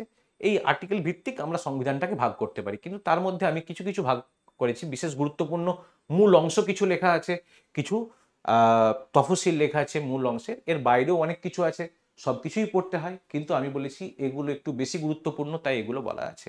এখান থেকে বিভিন্ন ধরনের প্রশ্ন আসে, সেগুলো আমরা পরবর্তীকালে আলোচনা করছি। তো আমরা চলে যাচ্ছি নেক্সট পেজে। নেক্সট পেজে গিয়ে ভারতবর্ষের যে গঠন সেটা দেখতে পাচ্ছি। ভারতবর্ষের গঠন বলতে গেলে প্রথমেই দেখছি ভারতবর্ষে এখন বর্তমানে রাজ্য হচ্ছে 28টি এবং কেন্দ্রশাসিত অঞ্চল হচ্ছে 8টি। ঠিক, এর নামগুলো আর আমি এখন বলছি না, 28টি 8টি। কিন্তু তোমরা এটা জানো, এত বড় ভারতবর্ষকে শাসন করতে গেলে যেটা প্রয়োজন হয় সেটা হচ্ছে জুডিশিয়ারি বা বিচার ব্যবস্থা, খুব ইম্পর্টেন্ট। আর এখন তো আর বলার কথাই নেই, বিশেষ করে তোমরা যারা এবারে পরীক্ষা দেবে তারা তো এই ব্যাপারে একদম বোধহয় পিএইচডি করে ফেলেছো নাকি, একদম যে কোর্ট কিরকম হয়, হাইকোর্ট, সুপ্রিম কোর্ট কিরকম, কি ব্যাপার, সমস্ত কিছু করে ফেলেছো। কিন্তু তারই মধ্যে কিছু কিছু ছোট ছোট তথ্য, সেগুলো আমাদের পরীক্ষার জন্য কাজে লাগে। সেটাই আমি এখন বলার চেষ্টা করব, যে সুপ্রিম কোর্ট ভারতবর্ষে একটাই রয়েছে এবং সেটা নিউ দিল্লিতে। ঠিক, এই সুপ্রিম কোর্টের প্রধান বিচারপতি একজন থাকে, আর মোট বিচারপতি থাকে 34 জন। মানে এখন বর্তমানে সুপ্রিম কোর্টের বিচারপতির সংখ্যা 34 জন। সুপ্রিম কোর্টের বিচারপতি সাধারণভাবে নিযুক্ত হয় হাইকোর্টের বিচারপতি থেকে। তাকে আগে হাইকোর্টের বিচারপতি থাকতে হবে, তারপরে সে সুপ্রিম কোর্টের বিচারপতি হতে পারে। তো দেখা যায় এর যোগ্যতা কি আছে, বিচারপতির যোগ্যতা কি, তাকে প্রথমত ভারতীয় নাগরিক হতে হবে, এটা বলার কোনো অপেক্ষা রাখে না। 5 বছরের হাইকোর্টের বিচারপতির অভিজ্ঞতা থাকতে হবে, 5 বছর অ্যাটলিস্ট তাকে হাইকোর্টে কাজ করতে হবে। এখানে একটা কথা বলে রাখি, কথাটা হচ্ছে 5 বছর হাইকোর্টে অনেক বিচারপতি কাজ করেন, তিনি হাইকোর্টেই শুরু করেন, হাইকোর্টেই শেষ করেন। আবার কোনো কোনো বিচারপতির প্রমোশন পেয়ে তারা সুপ্রিম কোর্টে চলে যায়। এইটা টোটালটাই নির্ভর করে নিয়োগকর্তা রাষ্ট্রপতি, কিন্তু রাষ্ট্রপতি নিয়োগকর্তা জাস্ট ওই যেমন আমাদের সমস্ত কিছুই হয় আর কি, মানে নামে রাষ্ট্রপতি নিয়োগকর্তা, আসল কেসটা যেটা হয় সেটা হচ্ছে কলেজিয়াম বলে একটা জিনিস আছে, একটা ল মিনিস্ট্রি, মানে হচ্ছে কেন্দ্রীয় আইন মন্ত্রক থাকে, সুপ্রিম কোর্টের প্রধান বিচারপতি থাকে, আরও বিশিষ্ট আইনজীবীদের নিয়ে তৈরি হয় একটা কলেজিয়াম। এই কলেজিয়াম সিদ্ধান্ত নেয় কোন বিচারপতি হাইকোর্ট থেকে সুপ্রিম কোর্টে উত্তীর্ণ হবে, ঠিক তারাই ঠিক করে দেয়। আর 10 বছর হাইকোর্টের আইনজীবী তাকে থাকতে হয়, তবেই সে, এটা হচ্ছে বেসিক্যালি কেন হতে হয়, 10 বছর হাইকোর্টের আইনজীবী যদি না থাকে তাহলে সে হাইকোর্টের বিচারপতি হতেই পারবে না। তাহলে বেসিক্যালি আগে হাইকোর্টের বিচারপতি তো হতে হবে। পরীক্ষায় কেমন প্রশ্ন আসে, পরীক্ষায় প্রশ্ন আসে ধরো এরকম দুটো জিনিসকে দিয়ে দিল, ঠিক, ভারতীয় নাগরিকটা বাদ দিলে হয়তো বললো 5 বছরের হাইকোর্টে থাকার অভিজ্ঞতা, হাইকোর্টের বিচারপতি থাকার অভিজ্ঞতা, এবং 10 বছরের হাইকোর্টের আইনজীবী থাকার অভিজ্ঞতা দিয়ে বলবে যে প্রথমটি গুরুত্বপূর্ণ, মানে প্রথমটি একমাত্র, আর একমাত্র দ্বিতীয়টি ঠিক উত্তর, দুটি ঠিক উত্তর, একটিও না, এরকম। তার মানে এই বিচারকদের যে যোগ্যতা, এই টোটাল কনসেপশনটা আমাদের লাগবে উত্তর করতে গেলে, ঠিক আছে। নেক্সট, যদি হাইকোর্টের প্রসঙ্গে আসি, হাইকোর্ট ভারতবর্ষে প্রত্যেক রাজ্যের জন্য হাইকোর্ট বরাদ্দ করা আছে, কিন্তু রাজ্য অনেক বেড়েছে, হাইকোর্ট তো চাইলেই আর করা যায় না, রাজ্য ধীরে ধীরে বাড়তে পারে, অনেক আন্দোলনের ফলে, ভাষা আন্দোলনের ফলে রাজ্য তৈরি হয়েছে, বা অনেক বড় রাজ্য ছিল বলে সেটা ভেঙেছে, মধ্যপ্রদেশ একটা বড় রাজ্য ছিল, সেটা প্রশাসনিক অসুবিধার কারণে সেটা ভেঙেছে, এরকম বিভিন্ন সমস্যার কারণে নতুন রাজ্য তৈরি হয়েছে, কিন্তু রাজ্য তৈরি হলেই নতুন করে হাইকোর্ট তৈরি করা সম্ভব হয়নি। এর জন্য কি প্রয়োজন হয়েছে, এর জন্য প্রয়োজন একটা হাইকোর্টের অধীনেই দুটো রাজ্যকে জুড়ে দেওয়া, ঠিক আছে, দুটো রাজ্যের কাজকর্ম একটা হাইকোর্ট থেকেই চলে। এরকম বেশ কিছু রাজ্য আছে যাদের একটা সিঙ্গেল হাইকোর্ট কিন্তু দুটো রাজ্য চালায়, যেমন পাঞ্জাব হরিয়ানা, পাঞ্জাব হরিয়ানার একটা রাজ্য থেকেই চলে। এরকম মোট 25টি হাইকোর্ট ভারতবর্ষে এখন বর্তমানে রয়েছে, এবং এদের একাধিক বেঞ্চ রয়েছে, ভেরি ইম্পর্টেন্ট, 25টি হাইকোর্ট ভারতবর্ষে এখন রয়েছে। এর মধ্যে সবচেয়ে বড় এলাহাবাদ হাইকোর্ট। এমনিতেই উত্তরপ্রদেশ খুব বড় রাজ্য, তা কেসের সংখ্যাও বেশি হবে, আর অপরাধ প্রবণ রাজ্য, অনেক বেশি অপরাধ সেখানে এনলিস্টেড হয়। যাই হোক, সেখানে এলাহাবাদ হাইকোর্ট সবচেয়ে বড় হাইকোর্ট। এরতে 160 জন বিচারপতির প্রভিশন আছে, 160 জন বিচারপতি ম্যাক্সিমাম হতে পারে, প্রভিশন রয়েছে। কিন্তু অতটা বড় না হলেও সবচেয়ে প্রাচীন যে, সেটা হচ্ছে আমাদের কলকাতা হাইকোর্ট। কলকাতা হাইকোর্টের মানে স্ট্রাকচার দেখলেই বুঝতে পারবে, মানে ইংরেজরা একদম চুন চুনকে বানায় থা ইসকো, মানে এমন সুন্দর সুন্দর করে একদম হাইকোর্ট করা রয়েছে না, দেখবার মতন হাইকোর্ট, মানে এটাই একটা বিরাট স্থাপত্য। যাই হোক, কলকাতা হাইকোর্টের সব তো কলকাতা হাইকোর্ট থেকেই হয়ে যায় না, এর জন্য কি দরকার হয়, ধরো পোর্ট ব্লেয়ার যে আন্দামান নিকোবর দ্বীপপুঞ্জ, সেটা ভারতবর্ষের কেন্দ্রশাসিত অঞ্চল, কিন্তু তাকে কলকাতা হাইকোর্টের অধীনেই কাজ করতে হয়। কলকাতা হাইকোর্টের অধীনে কাজ করা মানে কি, কলকাতা হাইকোর্টের অধীনে কাজ করা মানে হচ্ছে কলকাতা হাইকোর্টের প্রধান বিচারপতি ঠিক করে দেন যে কোন বিচারপতি কোন ধরনের মামলা শুনবেন, ঠিক আছে। কেউ শোনে পুলিশি জামিনের কেস, কেউ শোনে শিক্ষা সংক্রান্ত কেস, কেউ শোনে কোনো জায়গায় যেগুলো হয়, যেগুলো ইকোনমিক ফ্রড যেগুলোকে বলা হয়, মানে অর্থনৈতিক যে দুর্নীতি তার কেস, এরকম বিভিন্ন বিচারপতি আলাদা আলাদা শোনেন। তো তাহলে কলকাতা হাইকোর্টের অধীনে বেঞ্চ মানে হচ্ছে কলকাতা হাইকোর্টের বিচারপতি ঠিক করে দেন যে ওই বেঞ্চে কোন বিচারপতি বসবেন এবং কোন বিচারপতি কোন কোন মামলা শুনবেন। এই জন্যে আর একটা রয়েছে উত্তরবঙ্গে, আমরা জানি কলকাতা থেকে না, কলকাতা মানে পশ্চিমবাংলাটা একটু কলকাতা কেন্দ্রিক, পশ্চিমবাংলার যা কিছু কলকাতা কেন্দ্রিক। তো সেই জন্য উত্তরবঙ্গের মানুষ বারবার ধরে বলে আমরা বঞ্চিত। উত্তরবঙ্গের মানুষ বঞ্চিত হওয়ার কারণটা হচ্ছে এটাই যে কি ওখান থেকে আসতে অনেকটা সময় লাগে, আর সমস্ত যা কিছু হয়েছে সমস্ত কলকাতাতে। তো উত্তরবঙ্গে লোকে যদি কলকাতায় আসে একটা বিচারের জন্য, বিচার যদি না পায়, সেদিন যদি বলে আজকে কোর্ট কোনো কারণে মুলতুবি হয়ে গেল, বা আজকে কোর্টের লোক শুনছে না, বা কোনো আন্দোলনের জন্য হচ্ছে না, তাহলে তার 2 দিন চলে গেল নষ্ট। বিচার তো পেলোই না, উপরন্তু দুটো দিন নর্মাল লাইফ থেকে চলে গেল। সেই জন্যে অনেক সমস্যার পরে জলপাইগুড়িতে একটা বেঞ্চ, হাইকোর্টের একটা বেঞ্চ জলপাইগুড়িতেও স্থাপন করা হয়েছে। That's very important question. অনেক সময় পরীক্ষায় প্রশ্ন পড়ে কলকাতার হাইকোর্টের বেঞ্চ কোথায় কোথায় আছে, তো সেখানে জলপাইগুড়ি দিতে পারে, কোচবিহার দিতে পারে, মুর্শিদাবাদ দিতে পারে, মালদা দিতে পারে। অপশনে তোমাকে বলতে হবে জলপাইগুড়ি। ইম্পর্টেন্ট। এই বিচারপতিদের যোগ্যতা হিসাবে যদি আমরা দেখি, আগেই বলেছি যে হাইকোর্টের বিচারপতি থাকলে তবেই সুপ্রিম কোর্টে আসা যায়। তো হাইকোর্টের বিচারপতিদের কি যোগ্যতা? হাইকোর্টের বিচারপতিদের যোগ্যতা হচ্ছে ভারতীয় নাগরিক হতে হবে,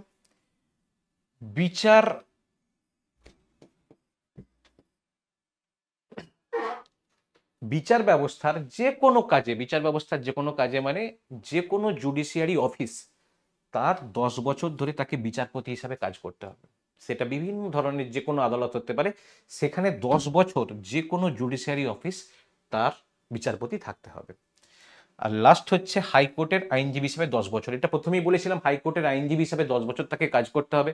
এখানেও কিন্তু এই কলেজিয়াম আছে, যেখানে রাজ্যের আইন মন্ত্রক এবং সুপ্রিম কোর্টের বিচারপতি, প্রধান বিচারপতি, তারা ঠিক করেন বসে যে কোন আইনজীবীকে এরপরে আমরা বিচারপতি হিসেবে নিয়োগ করতে পারি। এইটা একটা মজার বিষয়। বিচারপতি নিয়োগের জন্য কিন্তু বেসিক্যালি কোনো পরীক্ষা হয় না। হয়, বিচারপতি নিয়োগের জন্য পরীক্ষা হয়। কোন কোর্টগুলোর জন্য? এই কোর্টগুলোর জন্য হয়। এর পরে যে কোর্টগুলো পড়বো সেই কোর্টগুলোর জন্য। হাইকোর্ট, সুপ্রিম কোর্টের বিচারপতি নিয়োগের জন্য কোনো পরীক্ষা হয় না। কিরকম হয়? এই 10 বছরের অভিজ্ঞতা, ওই কলেজিয়ামের যে আমাদের নিয়োগ পদ্ধতি বা তাদের মধ্যে মনোনয়ন করার পদ্ধতি, সেই পদ্ধতির উপর নির্ভর করে হাইকোর্ট, এবং হাইকোর্ট থেকে পরবর্তীকালে 5 বছর বিচারপতি থাকার পরে সুপ্রিম কোর্টে যেতে পারে। এটাই হচ্ছে পদ্ধতি। কিন্তু বিচার ব্যবস্থার অনেকটা সামলে দেয় এই 3টে টাইপের কোর্ট। কিরকম? একটাকে বলি ফৌজদারি, আর একটা হচ্ছে দেওয়ানি। এই ফৌজদারি আর দেওয়ানি দুটোর মধ্যে ভাগ করা আছে, অনেকেই তোমরা জানো, কারণ অনেককেই পারিবারিকভাবে কোর্ট কেসের মধ্যে দিয়ে যেতে হয়েছে। দেওয়ানি, দেওয়ানি মানে হচ্ছে সিভিল ম্যাটার, জমি জায়গা সম্পত্তি এইসব সংক্রান্ত। মানে এখানে ডাইরেক্টলি কারোর জীবন হানির কোনো ব্যাপার নেই, ঠিক আছে? হয়েছে, জমি একটা হয়েছে, খেতে তো পাচ্ছি, জমি একটা হয়েছে, চলছে কেস। ওই জন্য দেওয়ানি কোর্ট বহুদিন ধরে কেস চলে, কারো 30 বছর, কারো 40 বছর পর্যন্ত কেস চলছে। আর একটা হয় ফৌজদারি বা ক্রিমিনাল কেস, কেউ কাউকে খুন করে দিয়েছে, কেউ কাউকে অন্যরকম ভাবে মানে বিরক্ত করেছে, কেউ কাউকে, মানে যেগুলো হয় ক্রিমিনাল অফেন্স আর কি, ঠিক আছে? চুরি, ডাকাতি, খুন, জখম, রাহাজানি, ধর্ষণ, এই সমস্ত কেসগুলো পড়ে আমাদের ফৌজদারি মামলার মধ্যে, ঠিক আছে? এই ফৌজদারি দেওয়ানি কোন জায়গায় হয়? সাধারণভাবে আমাদের কোর্ট বা বিচার পদ্ধতি শুরু হয় মহকুমা থেকে। পশ্চিমবাংলায় বিচার পদ্ধতি শুরু হয় মহকুমা থেকে। মহকুমার নিচে আমাদের যে স্ট্রাকচার আছে সেটা হচ্ছে থানা। থানায় কিছু হয় না, তার আগে তো হয়ে যায় পার্টি পলিটিক্স, পার্টির নেতারা মোটামুটি সব এইদিক সেই দিক করে যে থাকুক ক্ষমতায় সে সব আলাদা করে দেয়। সেগুলো কিন্তু বিচার না। আসল সংবিধান স্বীকৃত বিচার হচ্ছে আমাদের মহকুমা থেকে শুরু হয়, ঠিক না? মহকুমা, মহকুমা আদালত থাকে, প্রত্যেকটা মহকুমায় একটা করে মহকুমা আদালত আছে। তারপরে তৈরি হয় জেলা আদালত, ডিস্ট্রিক্ট কোর্ট। ডিস্ট্রিক্ট কোর্টটা কিন্তু বেশ বড় জায়গা, ঠিক আছে? একটা সারা ডিস্ট্রিক্টের বহু ছোটখাটো মামলা এখানে আসে, এবং দুটো কাজই হয়, দেওয়ানিও হয়, ফৌজদারিও হয়। দুটো কেসই হয় কোথায়? হয় জেলা আদালতে, ঠিক আছে? কিন্তু অনেক সময় কি হয়, যেমন কলকাতা শহর, কলকাতা শহর এর জেলা আদালত বলে কিছু রাখা সম্ভব হয়নি। এটা তো শহর, এর কেস অনেক বেশি, সেই জন্য এর পরিকাঠামো অনেক বেশি করতে হয়। তো সেই জন্যে এর নগর দায়রা আদালত, সিটি সিভিল কোর্ট বলে, ঠিক আছে? শিয়ালদাতে আছে, শিয়ালদায় যে কোর্টটা সেটা হচ্ছে নগর দায়রা আদালত। এছাড়াও সিবিআই যখন তদন্ত করে, সিবিআই তদন্ত করে বারবার ধরে আসতে হয় সিবিআইকে, তার জন্য একটা স্পেশাল কোর্ট বসানো হয়, সেটাকে বলা হয় সিবিআই এর বিশেষ আদালত। যেটা কিছুদিনের মধ্যে তোমরা, কিছুদিন আগের ঘটনা, বিখ্যাত একজন ব্যক্তি অনুব্রত মণ্ডল, অনুব্রত মণ্ডলের জন্য এই যে সিবিআই এর বিশেষ আদালত, এই আদালতে তার বিচার চলছিল, ঠিক আছে? এছাড়াও কোনো কোনো কেসে, বিশেষ বিশেষ কোনো কেসে খুব তাড়াতাড়ি বিচারের প্রয়োজন হয়ে ওঠে, খুব তাড়াতাড়ি বিচারের প্রয়োজন ওঠে। সেই বিচারটা করার জন্য সরকার থেকেই ঠিক করে এমন একটা বিষয়কে, মানে বিচারপতিদেরকে দিয়ে যে প্রতিদিন শুনবে, সেরকম একটা ব্যবস্থা তৈরি করা হয়, যেটাকে আলাদা করে স্থাপন করা হয়, সেটাকে বলা হয় ফাস্ট ট্র্যাক আদালত, তাড়াতাড়ি বিচার করার জন্য। এছাড়া আর একটা আছে, সেটাকে আমি বলবো লোক আদালত। লোক আদালত বারবার ধরে শুনে থাকবে, লোক আদালত বারবার ধরে শুনে থাকবে কোন জায়গাতে, যারা বাইক টাইক গাড়ি এসব চালাও তাদের ক্ষেত্রে সমস্যাটা কি হয়, তাদের অনেক সময় এই চালান কেটে দেয়, চালান কেটে দেওয়ার চালানগুলো রয়ে যায়, সেই চালানগুলোকে একসাথে সলভ করার জন্য এই লোক আদালত খুব হেল্পফুল। সেই জন্য যারা বাইক টাইক চালায় গাড়ি চালায় তাদের জন্য এই লোক আদালত দেখা যায়। তখন কি হয়, 60% 50% ছাড়ে কেসগুলো সব মিটে যায়। সেই জন্য লোক আদালত মাঝে মাঝে বসে। এই গত 13ই সেপ্টেম্বর লোক আদালত ছিল, ঠিক আছে। যাকে এই হচ্ছে আমাদের ভারতীয় বিচার ব্যবস্থার গঠন। এখান থেকে প্রশ্ন কিরকম কিরকম আসতে পারে আমি একটু বলি, আলোচনা করে দিই। এখান থেকে প্রশ্ন অনেক সময় আসে যে ভারতবর্ষের সবচেয়ে বড় হাইকোর্ট কোনটি। এলাহাবাদ হাইকোর্ট দিতে পারে, অন্য আরো 4টে দিতে পারে, তার মধ্যে এলাহাবাদ সবচেয়ে বড় হাইকোর্ট। এছাড়া প্রশ্ন আসতে পারে, এখানে আগেই বলেছি যে বিচারপতিদের যে যোগ্যতা, সেই যোগ্যতার জন্য 3টে ক্রাইটেরিয়া বা 2টো ক্রাইটেরিয়াকে তুলে দিয়ে বললো যে কোনটি কোনটি সঠিক কোনটি ভুল, এরকম বলতে পারে, অ্যানালিটিক্যাল কোশ্চেন। আর একটা কোশ্চেন এখানে হতে পারে যে ভারতবর্ষের বা পশ্চিমবাংলার যে আইন ব্যবস্থা আছে, বিচার ব্যবস্থা আছে, বিচার ব্যবস্থা সর্বনিম্ন স্তরে কোন আদালত থাকে, সেটি হচ্ছে মহকুমা আদালত, ঠিক আছে। বা এরকম হতে পারে যে জমি জমা সংক্রান্ত মামলা কোন জায়গায় শোনা হয়, মানে কোন কোর্টে শোনা হয় জমি জমা সংক্রান্ত, সেটা হচ্ছে দেওয়ানি আদালত। এই ধরনের প্রশ্ন কিন্তু এখান থেকে আসতে পারে। সো আমরা চলে যাব তার পরের পার্টে ভারতবর্ষের গঠন সম্পর্কে জানতে গেলে আমাদের এদেরকে তো জানতেই হয়। ভারতবর্ষের গঠনে সবার আগে আছে রাষ্ট্রপতি, যাকে আমরা ফার্স্ট সিটিজেন নামে চিনি। এখন আর বলার দরকার নেই, আমাদের সর্বজন শ্রদ্ধেয়া দ্রৌপদী মুর্মু। কিন্তু এই ভারতবর্ষের রাষ্ট্রপতির বা প্রথম সিটিজেনের কিছু কিছু ক্ষমতা আছে, সেই ক্ষমতাগুলো আমরা তো আর ডিটেলসে বলার সুযোগ পাবো না। এত ক্ষমতা আছে, যদি কেউ এক্সারসাইজ করে তাহলে অনেকটাই, আর যদি এরকমও আছে যে যদি এক্সারসাইজ না করে তাহলে কিছুই নেই, রবার স্ট্যাম্প হয়ে যেতে পারে, ঠিক আছে। কারণ রাষ্ট্রপতি মন্ত্রিসভা বা প্রধানমন্ত্রীর পরামর্শে কাজ করে, তো স্বাভাবিকভাবে প্রধানমন্ত্রী মেন ক্ষমতার নিয়ন্ত্রক। কিন্তু রাষ্ট্রপতির নিজস্ব কিছু যদি করার ইচ্ছা থাকে তাহলে রাষ্ট্রপতি কিন্তু অনেক কিছু করতে পারেন, ঠিক আছে। তো যাই হোক, এই রাষ্ট্রপতিকে আমরা সচরাচর দেখেছি 3 বাহিনীর প্রধান। 3 বাহিনী মানে কি কি আছে? 3 বাহিনী, একটা হচ্ছে আর্মি, একটা নেভি, আর একটা এয়ারফোর্স। এই 3টে বাহিনী আমাদের ভারতবর্ষের আছে, যেগুলো খুব ইম্পর্টেন্ট, ডাইরেক্টলি প্রতিরক্ষা মন্ত্রকের অধীনে। এছাড়াও আরো অনেক বাহিনী আছে যেগুলোকে আমরা প্যারামিলিটারি ফোর্স বলি, যেগুলো স্বরাষ্ট্র মন্ত্রকের অধীনে হয়। আর এই 3টে কিন্তু প্রতিরক্ষা মন্ত্রকের অধীনে। যেমন ধরো সিআরপিএফ আছে, সিআইএসএফ আছে, তারা কি? তারা হচ্ছে স্বরাষ্ট্র মন্ত্রকের অধীনে, তারা প্যারামিলিটারি ফোর্স। কিন্তু এটা হচ্ছে একদম ডাইরেক্ট মিলিটারি ফোর্স, যুদ্ধ করে এনারা। এই 3টে বাহিনীর প্রধান হচ্ছে আমাদের রাষ্ট্রপতি। যুদ্ধ ঘোষণা করতে হলো রাষ্ট্রপতি, যুদ্ধ বন্ধ করতে হলো রাষ্ট্রপতি। সমস্ত মুভমেন্ট তার উপর নির্ভর করে। আর ভারতবর্ষের সেনা বিশ্বের মধ্যে অন্যতম শৃঙ্খলা পরায়ণ সেনা। মানে এই সেনা মাঝে মাঝে অভ্যুত্থান ঘটে যায় না, এই সেনা মাঝে মাঝে চলে এসে বলে না যে তোমরা সবাই বাড়ি ঢুকে যাও, আমরা আমাদের সিস্টেম চালিয়ে দেবো, এরকম হতে পারে না, স্বাভাবিক, ঠিক আছে। নেক্সট, এর পরে কি আসে? এনার কাছেই আছে পরমাণু অস্ত্রের নিয়ন্ত্রণ। পরমাণু অস্ত্রের নিয়ন্ত্রণ মানে ভারতবর্ষের যে পরমাণু অস্ত্র আছে, অস্ত্র ভান্ডার, সেই অস্ত্র ভান্ডারের নিয়ন্ত্রণ কার কাছে থাকবে, এটা একটা গুরুত্বপূর্ণ বিষয়। কারণ এটা যদি জানো তোমরা, পাকিস্তানের এই পরমাণু অস্ত্রের নিয়ন্ত্রণ থাকে সেনাপ্রধানের হাতে। আর সেনাপ্রধানের হাতে এই নিয়ন্ত্রণ থাকার কারণে পাকিস্তানের সেনাপ্রধান হচ্ছে সর্বেসর্বা, সবচেয়ে বেশি ক্ষমতাবান। তো সেখানে গণতন্ত্র মেনটেন করা অনেক সময় সম্ভব হয়ে ওঠে না। কিন্তু ভারতবর্ষের এই ক্ষমতা সংবিধান তাকে দিয়ে রেখেছে রাষ্ট্রপতির হাতে।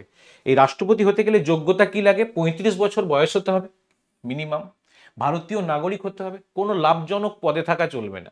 মানে আমি একটা কোনো কোম্পানির মালিক আছি বা কোনো একটা অফিস হেল্প করছি, ধরো আমি এরকম কোনো একটা কলেজের প্রিন্সিপাল আছি, সেই কলেজের প্রিন্সিপাল থেকে আমি এই পদে থাকবো, হতে পারে না। দ্বিতীয়, রাজ্য বা লোকসভার পদে থাকাও চলবে না। অনেক সময় হয় না, রাজ্য লোকসভার পদে থাকা মানে ডাইরেক্টলি আমরা পলিটিক্সের সঙ্গে যুক্ত সেই ব্যক্তিরা, তাই না? তাকে ডাইরেক্টলি পলিটিক্সে থাকা চলবে না, ঠিক আছে। এর নির্বাচনটা খুব ইম্পর্টেন্ট। রাষ্ট্রপতির নির্বাচন আমাদের এখানে ইনডিরেক্ট ইলেকশন বলা হয়, ইনডিরেক্ট। কেন ইনডিরেক্ট?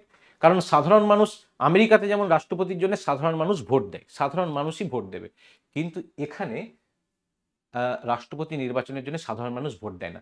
সাধারণ মানুষ যাদেরকে নির্বাচিত করে পাঠায়, সেই এমএলএ এবং এমপি তারা ভোট দেয়।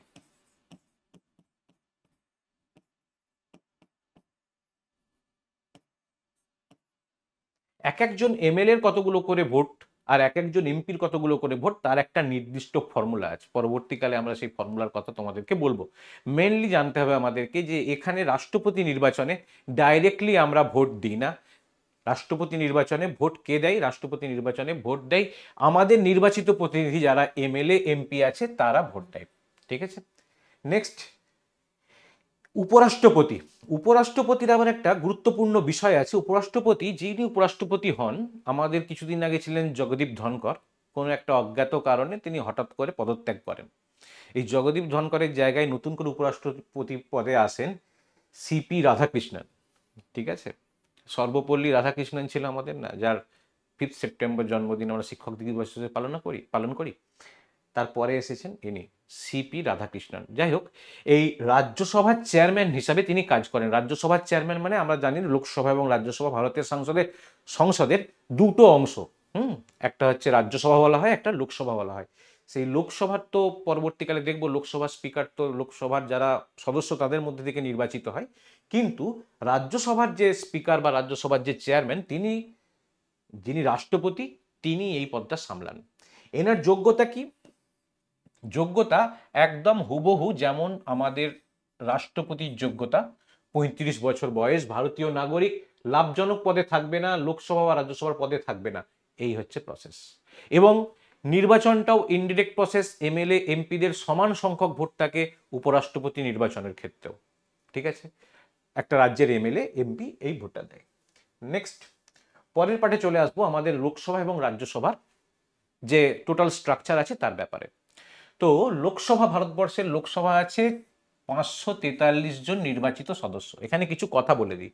প্রথমত, ভারতবর্ষের পুরনো যে সংসদ ভবন ছিল, সেই সংসদ ভবনটাকে আমরা মিউজিয়ামে কনভার্ট করে দিয়ে, যেহেতু সেটা আমাদের ঔপনিবেশিকতার চিহ্ন ছিল, কারণ ওখানে ইংরেজরা তৈরি করেছিলেন, সেটা ঔপনিবেশিকতার চিহ্ন, সেই জন্য ভারতীয় জাতীয়তাবোধের জন্য আমরা নতুন একটা পার্লামেন্ট হাউস অফ ইন্ডিয়া বলে নতুন তৈরি হয়েছে নিউ দিল্লিতেই, সেটা সেন্ট্রাল ভিস্তা বলা হয়, সেটা তৈরি হয়েছে।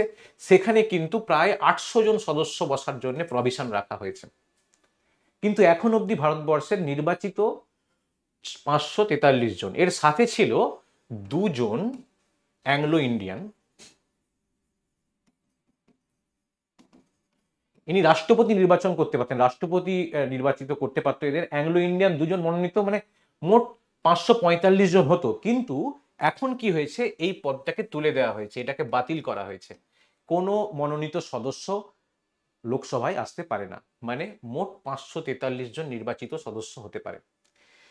এখানে একটা তো স্বাভাবিকভাবে সাধারণ লোকসভা নিজে নির্বাচন হয়, সেই লোকসভা নির্বাচনে ভোটে জিতে আসতে হয়, পরিষ্কার কথা এখানে। ঠিক আছে, এবং সবচেয়ে বড় ইলেকশন ভারতবর্ষের, তার জন্য ন্যূনতম বয়স হতে হয় 25 বছর। ঠিক, যদিও ভোটাধিকার আমাদের 18 বছর বয়স থেকে, কিন্তু ভোটে জিততে গেলে বয়স হতে হবে ন্যূনতম 25 বছর। এখানে প্রত্যক্ষ ভোটাধিকার আছে এদের। প্রত্যক্ষ ভোটাধিকার কথাটার মানে কি, বিভিন্ন বিষয়ে এনারা ভোট দিতে পারেন এবং এনাদেরকে নির্বাচন করার সময় প্রত্যক্ষ ভোটাধিকার আছে। মানে আমি জনগণ, আমি আমার এমপি ইলেকশন মানে হচ্ছে আমার লোকসভা ভোটে আমার এমপি বা সাংসদকে নির্বাচন করার জন্য ভোট দিতে পারি। ঠিক আছে, যেমন আমি রাষ্ট্রপতি নির্বাচনের সময় ভোট দিতে পারি না, কিন্তু এইটা নির্বাচনের সময়, মানে এদেরকে নির্বাচনের সময় আমি ভোট দিতে পারি। এটা হচ্ছে আমাদের মেন লোকসভা। লোকসভারই বেশি ক্ষমতা, মানে হিসাবে যদি দেখা যায় লোকসভার বেশি ক্ষমতা, কারণ তারা নির্বাচিত সদস্য। আর নির্বাচিত সদস্য মানেই তার একটু পাওয়ার টাওয়ার সবকিছুই বেশি হবে, বুঝতে পারছো। তবে কম যায় না রাজ্যসভা। রাজ্যসভাও গুরুত্বপূর্ণ, অন্তত রাজ্যসভাকে বলা হয় কাউন্সিল অফ স্টেট। মানে লোকসভা তো নির্বাচিত হয়ে চলে এলো, এবার রাজ্যসভায় যারা আছে তাদেরকে কিন্তু ডাইরেক্টলি নির্বাচন করা হয় না। রাজ্যসভার লোক, এর যেমন প্রত্যক্ষ ভোটাধিকারে, মানে আমি নির্বাচিত করি লোকসভায় কে যাবে, আমার এলাকার এমপি কে হবে, কিন্তু আমার রাজ্যের রাজ্যসভায় কে কে যাবে এটা আমার ডাইরেক্টলি নির্বাচন করার কোনো ক্ষমতা নেই। কে তাহলে নির্বাচন করে? নির্বাচন করে আমার রাজ্যের এমএলএরা। এমএলএরা ঠিক করে রাজ্যসভায় কে প্রার্থী হবেন বা রাজ্যসভায় কে যাবেন, এটা ঠিক করে এমএলএরা। 250 জন মোট সদস্য আছেন, 12 জনকে মনোনীত করেন রাষ্ট্রপতি। এর মধ্যে 12 জনকে বিভিন্ন ক্ষেত্রে, যেমন আমাদের সচিন তেন্ডুলকর ছিলেন আবার তুমি যদি দেখো তাহলে দেখতে পাবে অমিতাভ বচ্চন ছিলেন একবার, তাদেরকে সব তাদের স্ব ক্ষেত্রে নিজের নিজের ক্ষেত্রে বিশেষ অবদানের জন্য সরকার অ্যাকচুয়ালি তার নামটা প্রস্তাব করে, আর রাষ্ট্রপতি সেটাকে স্বাক্ষর করে দেয়। বলা হয় রাষ্ট্রপতির মনোনীত, কিন্তু রাষ্ট্রপতি আসলে করে না, করে প্রধানমন্ত্রী বা সেই মন্ত্রিসভার পরামর্শেই করতে হয়। কিন্তু এখানে বলা রয়েছে এদের ন্যূনতম বয়স হবে 30 বছর। Very important the difference between একটা লোকসভার এমপি, তার ন্যূনতম বয়স 25 বছর, আর একটা রাজ্যসভার এমপি তার ন্যূনতম বয়স 30 বছর। এই দুটোর ডিফারেন্স একটু আমাদেরকে খেয়াল করতে হবে। লোকসভার এমপি প্রত্যক্ষ ভোটাধিকার, মানে প্রত্যক্ষভাবে নির্বাচিত হয়। রাজ্যসভার এমপি কিন্তু প্রত্যক্ষভাবে নির্বাচিত হয় না। কে নির্বাচিত করে? এমএলএরা নির্বাচিত করে। ঠিক, এর জন্য ভাগ আছে। কি ভাগ আছে? প্রত্যেকটা রাজ্যের কতগুলো করে রাজ্যসভার আসন হবে তার একটা ভাগ আগে থেকেই করে দেওয়া আছে। ঠিক আছে, যদি আমি একটু এক নজরে দেখে নিই পশ্চিমবঙ্গের রাজ্যসভা এবং লোকসভার আসনগুলো যদি দেখে নিই, তাহলে আমি একটু ভালো আইডিয়া পাবো যে লোকসভার আসন পশ্চিমবাংলায় আছে 42টা, খুব একটা কম না। এই জন্য পশ্চিমবাংলার যে কোনো সরকার গঠনের ক্ষেত্রে একটা ইম্পর্টেন্ট, যদিও পশ্চিমবাংলা সবসময় উল্টো পথেই হেঁটেছে, যাকে যেটা বড় কথা না, বড় কথা হচ্ছে পশ্চিমবাংলার 42টা আসন, ঠিক আছে, লোকসভা আসন। এবং এই লোকসভা আসন সবচেয়ে বেশি আছে যেই রাজ্যটা, সেটা সবচেয়ে গুরুত্বপূর্ণ রাজ্য লোকসভার ক্ষেত্রে। এ যাবৎকাল যত ধরনের লোকসভার ইলেকশন হয়েছে সবচেয়ে বেশি গুরুত্বপূর্ণ ভূমিকা যে পালন করেছে যে রাজ্যটা, সেই রাজ্যটার নাম হচ্ছে উত্তরপ্রদেশ। কারণ এর 80টা লোকসভার সিট আছে, 80টা। আর ভারতবর্ষের বুঝতে পারছো তো 200 543 ডিভাইডেড বাই 2, তার মানে কত? 271.5। এটা তো হয় না, তার মানে 272। এটা হচ্ছে ম্যাজিক ফিগার। এই ম্যাজিক ফিগার পার করতে গেলে উত্তরপ্রদেশের 80টা আসন খুব গুরুত্বপূর্ণ। যদি কেউ 80টাকে 80টা পেয়ে যায়, সে মানে 5 পা এগিয়ে গেল জেতার জন্য। যাই হোক, রাজ্যসভার আসন পশ্চিমবাংলায় আছে 16টা। এক্ষেত্রেও সবচেয়ে বেশি রাজ্যসভার আসন আছে। রাজ্যসভার আসনটা সাধারণভাবে ঠিক করা হয় তার জনসংখ্যা ভিত্তিক, কত বেশি জনসংখ্যা আছে তার উপর নির্ভর করে। সেখানেও দেখা যায় সর্বাধিক জনসংখ্যা রয়েছে যেহেতু উত্তরপ্রদেশে, এবং এর রাজ্যসভার আসনও সবচেয়ে বেশি 31টা। ঠিক আছে, এরপরে আমি চলে আসবো লোকসভা বা রাজ্যসভায় ব্যবহৃত কিছু শব্দ। ব্যবহৃত কিছু শব্দ মানে কি? যে শব্দগুলো আমরা বারবার ধরে শুনে থাকি, সেই শব্দগুলোর ব্যাপারে একটু বলে দিই, কারণ এর ব্যাপারে কিছু কিছু প্রশ্ন অনেক সময় ঘুরিয়ে পেঁচিয়ে আসতে পারে। যেমন প্রথমেই আমি বলবো জেপিসি। জেপিসি কথাটার মানে হচ্ছে জয়েন্ট পার্লামেন্টারি কমিটি। জেপিসির ব্যাপারে বারবার আন্দোলন হয়, লোকসভা উত্তাল হয়ে সংসদ উত্তাল বলে আমরা খবরে দেখি। আসলে জেপিসি মানে জয়েন্ট পার্লামেন্টারি কমিটি। মানে কোনো একটা বিষয়, যেমন রাফাল বলে যে আমাদের যুদ্ধ বিমান কেনা হয়েছিল, সেই কেনার সময় নাকি দুর্নীতি হয়েছিল বলে যারা অভিযোগ করেছিল, তারা বারবার দাবি করেছিল যে জেপিসি করতে হবে। জেপিসি মানে জয়েন্ট পার্লামেন্টারি কমিশন করতে হবে। হতে পারে সরকার তো আমার, কিন্তু এই যে টোটাল আমাদের এমপিসরা আছে, এমপিদেরকে নিয়ে, রাজ্যসভা লোকসভা এমপিদেরকে নিয়ে একটা কমিটি গঠন করো, যারা জাজ করবে, কোনো সিবিআই ইডি না, যারা জাজ করবে ডিরেক্টলি গিয়ে যে এটা ঠিক করা হয়েছে কিনা, চুক্তিটা ঠিক মতন হয়েছিল কিনা। এই ধরনের কেসে জয়েন্ট পার্লামেন্টারি কমিটি তৈরি করা হয়। ঠিক আছে, জেপিসি very very important. Next, standing committee. এই কথাটা শুনে থাকি আমরা। স্ট্যান্ডিং কমিটি অ্যাকচুয়ালি যখন লোকসভা গঠন হয় না, লোকসভা ভোটের পরে, তখনই এই স্ট্যান্ডিং কমিটি তৈরি হয়ে যায়। কেন তৈরি হয়ে যায়? এই স্ট্যান্ডিং কমিটি হচ্ছে, ধরো রেল বিষয়ে রেল মন্ত্রী তো থাকছে, তার প্রতিমন্ত্রী থাকতে পারে, তার সচিব থাকতে পারে, কিন্তু তা সত্ত্বেও যে কোনো মন্ত্রিসভা লোকসভার কাছে দায়বদ্ধ হয়। অবশ্যই তাকে, সে তার অ্যাকাউন্টেবিলিটি আছে, লোকসভার কাছে তাকে প্রমাণ করতে হবে যে সে ঠিক ছিল, সে ভুল ছিল না, এটা তার অ্যাকাউন্টেবিলিটি। সেই জন্যে লোকসভার থেকেও কিছু ইয়ে নিয়ে, মানে এমপি নিয়ে, একটা লোকসভা এবং রাজ্যসভা দুটো থেকেই এমপি নিয়ে স্ট্যান্ডিং কমিটি তৈরি করা হয়। তোমাকে অনেক সময় প্রশ্ন করবে স্ট্যান্ডিং কমিটির কারা সদস্য হয়? লোকসভা এবং রাজ্যসভা এমপিরা এর সদস্য হয়। ঠিক আছে, এই স্ট্যান্ডিং কমিটি বিভিন্ন বিষয়ে তারা একটা টাইম মিট করে বিভিন্ন ব্যাপারে চিন্তা ভাবনা করে।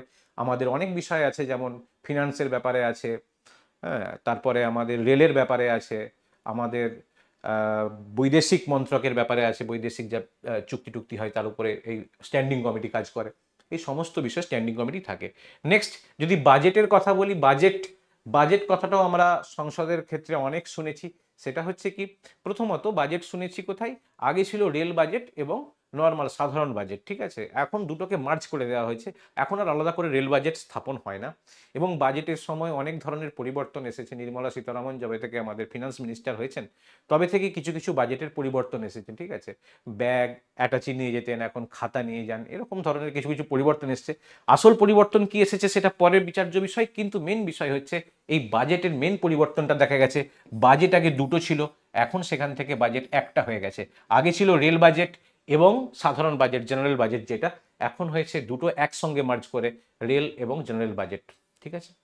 Next, zero hour. এই কথাটা তো আমরা শুনেই থাকি, অনেক সময় বুঝতে পারি না। অনেক সময় স্কুলের ক্ষেত্রে যারা স্কুলে পড়াশোনা করো তারা এই জিরো আওয়ার কথাটা শুনেছো, অ্যাকচুয়ালি মিনিংটা ওরকম টাইপেরই। জিরো আওয়ার মানে, জিরো মানে কি? Nothing, null, null and void. মানে কি ব্যাপারটা কি আসলে? জিরো মানে হচ্ছে যেটা শিডিউল নেই। ধরো আজকে আমার ক্লাসের কথা আছে 8টা অবধি, আমার ক্লাস 7টায় শেষ হয়ে গেল কি 7:30টায় শেষ হয়ে গেল, তো আধ ঘন্টা আমি কি করব? হ্যাঁ, তুমি বসে রয়েছো, আমিও বসে রয়েছি, আধ ঘন্টা কি করব? গল্প করব যে তুই কেমন আছিস বল, খেয়েছিস কি বল, করে বল। সেই গল্প করার সুযোগ সময় আমাদের আর আছে? আমাদের আর নেই না, সিধে সংক্রান্তি আমাদের। তো এই আধ ঘন্টা আমরা কি করব? কোশ্চেন আনসারিং করব। কিছু প্রশ্ন থাকবে, কিছু উত্তর থাকবে, যদি না থাকে তাহলে হ্যাঁ থাকবে। কিছু প্রশ্ন থাকবে, কিছু উত্তর থাকবে, সেই প্রশ্ন উত্তর পর্বটা করা হয়, এইটাকে হচ্ছে জিরো আওয়ার বলি আমরা, ঠিক আছে? বুঝে গেছে? আর তারপরে আসে স্টার্ট কোশ্চেন। স্টার্ট কোশ্চেন মানে হচ্ছে অনেক সময় কোনো কোনো এমপি বিভিন্ন বিষয়ে প্রশ্ন করেন। প্রশ্নগুলো কি হয়, দুরকম ভাবে ভাগ করা হয়। আগে থেকে লিখে জমা দিতে হয়, ঠিক আছে? যে আমি এই প্রশ্ন করবো, এরকম না তুমি ভাবছো যে হঠাৎ করে কোনো একটা এমপি উঠে গেল। অনেক সময় তুমি সেশন দেখেছো টিভিতে, একটা এমপি উঠে গেল, উঠে যে কথা বলছেন, তার মানে এরকম না যে তিনি কথা বলতে পারেন। তিনি কথা বলতে পারেন কিছু কিছু বিতর্কের বিষয়ে। আসল ব্যাপারটা হয় কি, তাকে এই প্রশ্নগুলো আগে থেকে লিখে দিতে হয়। লেখাটা দুরকম ভাবে লিখতে হয়, একটা হচ্ছে স্টার মার্ক করে দিতে হয়, আর একটা হচ্ছে স্টার মার্ক থাকে না। স্টার মার্ক করে দেওয়ার মানে হচ্ছে তার উত্তর লিখিতভাবেই দিতে হবে। তুমি যাই করো উত্তরটা কিন্তু লিখিতভাবে দিতে হবে। তো দিস ইজ স্টার্ট কোশ্চেন। আর নেক্সট হচ্ছে ইমপিচমেন্ট। এই কথাটা আমি আলাদা করে রেখেছি, তার কারণ হচ্ছে ইমপিচমেন্ট একটা গুরুত্বপূর্ণ প্রক্রিয়া। কারণ এই যে সমস্ত জিনিসপত্র আছে না, এই সমস্ত জিনিসপত্র যারা নিয়ন্ত্রণ করে, ধরো রাষ্ট্রপতি, সুপ্রিম কোর্টের প্রধান বিচারপতি, হ্যাঁ, হাইকোর্টের বিচারপতি, এই সমস্ত বিচারপতিদের পদগুলোর অ্যাকচুয়ালি এদের কি কোনো অ্যাকাউন্টেবিলিটি নেই? এরা কি ভুল করে যেতে পারে? বলছে না, এদের অ্যাকাউন্টেবিলিটি আছে। ভুল এরা করতে পারে, কিন্তু ভুল করলে এদেরকে অপসারণের একটা প্রক্রিয়া আছে। সেই প্রক্রিয়াটার নাম হচ্ছে ইমপিচমেন্ট। আর এই ইমপিচমেন্ট অ্যাকচুয়ালি প্রয়োজন হচ্ছে 2/3 মেজরিটি। এটাকে স্পেশাল মেজরিটি বলা হয়। 2/3 মেজরিটি মানে একটা সভায় সেই মুহূর্তে যতজন আছে, ধরো 543 জন আমার সদস্য সংখ্যা, কিন্তু সেই দিন এখানে রয়েছে আমার টোটাল ধরতে পারি 450 জন প্রেজেন্ট রয়েছে সেই মুহূর্তে। তো 450 জনের 2/3, 300 জন। 300 জন যদি এই পক্ষে মতামত দেয় যে না, একে ইমপিচ করা হতে পারে, প্রসেস শুরু হয়ে যাবে ইমপিচমেন্টের, ঠিক আছে? মানে নিন্দা প্রস্তাব গ্রহণ করে তার বিতাড়নের পথ প্রশস্ত করা। এটা হয় অনেক সময়, আমাদের ভারতবর্ষের ইতিহাসে আছে বেশ কিছু বিচারপতির ক্ষেত্রে ইমপিচমেন্ট প্রক্রিয়া হয়েছে। কিন্তু ওই যে বললাম, it's a very difficult work. তার কারণ হচ্ছে 2/3 মেজরিটি দরকার। 2/3 মেজরিটি মানে বুঝতে পারছো, আগে ছিল কি 1/2, 1/2 মানে 50%, 2/3 মানে 66%-এর বেশি। এরা ভারতবর্ষের ক্ষেত্রে একটু চাপের ব্যাপার না এত মেজরিটি তৈরি করা। যাকগে, তো এই ছিল আমাদের লোকসভা এবং রাজ্যসভা। এর কিছু ছোট ছোট ইনফরমেশন দিয়ে রাখি, সেটা তোমরা প্রায় অনেকেই জানো। সেটা হচ্ছে এই যে বাঙালি স্পিকার, আমাদের লোকসভার বাঙালি স্পিকার হয়েছিলেন সোমনাথ চট্টোপাধ্যায়। একটা উল্লেখযোগ্য নাম, মারা গেছেন বর্তমানে। সোমনাথ চট্টোপাধ্যায় বোলপুরের সাংসদ ছিলেন দীর্ঘদিন, এবং এই সোমনাথ চট্টোপাধ্যায় যিনি যাদবপুরের সাংসদ ছিলেন, যাকে হারিয়ে মমতা বন্দ্যোপাধ্যায় প্রথম সাংসদ হয়েছিলেন, সেই সোমনাথ চট্টোপাধ্যায় তিনি একজন বিখ্যাত আইনজীবী, বাঙালি স্পিকার হিসাবে দীর্ঘদিন স্পিকারের পদ সামলেছেন। দ্বিতীয় হচ্ছে বর্তমানে কে স্পিকার আছেন লোকসভাতে, বর্তমানে স্পিকার আছে ওম বিড়লা। ওম বিড়লা, তিনি বর্তমান গত সেশনেও ছিলেন, আবার এবারেও আছেন ওম বিড়লা। আর রাজ্যসভার যে চেয়ারম্যান তিনি হন উপরাষ্ট্রপতি, যিনি, তিনি রাজ্যসভার চেয়ারম্যান, তিনি হচ্ছেন সিপি রাধাকৃষ্ণন। এখন বর্তমানে এইটা আমাদের একটা ইনফরমেশন। তো এখানে আমাদের প্রশ্ন কিরকম আসতে পারে, যদি আমি এটাকে একটু ডিটেলসে লক্ষ্য করি, তোমাকে প্রশ্ন আসতে পারে সবচেয়ে বেশি লোকসভার আসন কোন রাজ্য থেকে আছে? স্বাভাবিক উত্তর উত্তরপ্রদেশ। এখানে প্রশ্ন হতে পারে যে সবচেয়ে বেশি লোকসভার আসন কোন রাজ্য থেকে আছে, সেটা হতে পারে। পশ্চিমবঙ্গের লোকসভায় রাজ্যসভার আসন কটা, সেটা হতে পারে। এবং এটা হতে পারে যে রাজ্যসভায় যে মোট 250 জন সদস্য আছে তার মধ্যে কতজন রাষ্ট্রপতি মনোনীত, এটা হতে পারে প্রশ্ন। এটা হতে পারে প্রশ্ন যে ইমপিচমেন্ট প্রক্রিয়া কি, মানে কয়েকটা জিনিস দিয়ে দিতে পারে যে সেটাকে কোনটাকে ইমপিচমেন্ট বলে সেটা বলে দিতে পারে। হতে পারে জয়েন্ট পার্লামেন্টারি কমিশন সম্পর্কে দুটো ইনফরমেশন দিয়ে দিল, এটা কি সত্যি, এটা কি সত্যি, এটা কি সত্যি, এরকম করে আসতে পারে। ঠিক আছে, তো নেক্সট আমরা পরের যেটাই যাব সেটা হচ্ছে কিছু গুরুত্বপূর্ণ সংশোধন। এই সংবিধান যখন তৈরি হয়েছে তারপর থেকে কিছু গুরুত্বপূর্ণ সংশোধন হয়েছে যেগুলো খুব ইম্পর্টেন্ট। তো সেটা আমি লিখেছি এখানে। ফার্স্ট 42তম সংশোধন, 42তম সংশোধন, 42 অ্যামেন্ডমেন্ট অ্যাক্ট, সবগুলোরই কিন্তু এই সংশোধনকে বলা হয় ইংরেজিতে অ্যামেন্ডমেন্ট অ্যাক্ট। ঠিক আছে, তো 42তম সংশোধনটা কি ছিল? ভারতবর্ষের 42তম সংশোধন 1976 সালে আসে, 1976। এতে ভারতবর্ষে যোগ হয় সেকুলার সোশ্যালিস্ট ইন্টিগ্রিটি।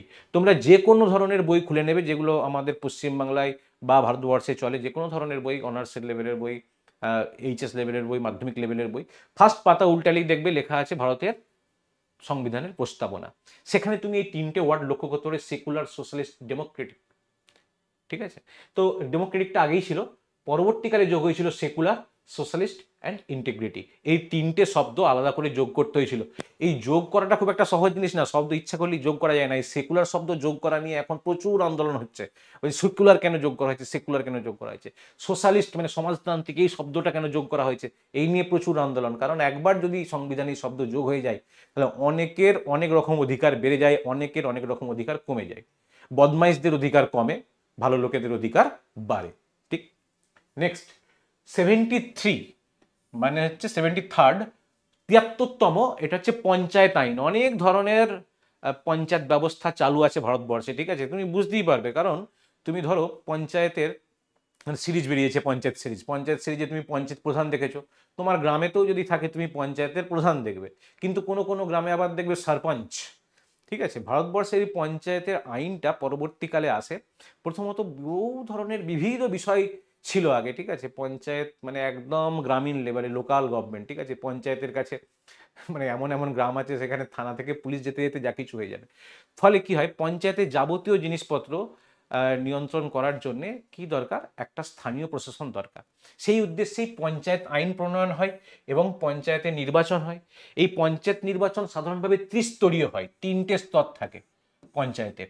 প্রাথমিক একদম সেই নিচের স্তরটাকে বলা হয় গ্রাম পঞ্চায়েত, তারপরের স্তরটাকে বলা হয় পঞ্চায়েত সমিতি,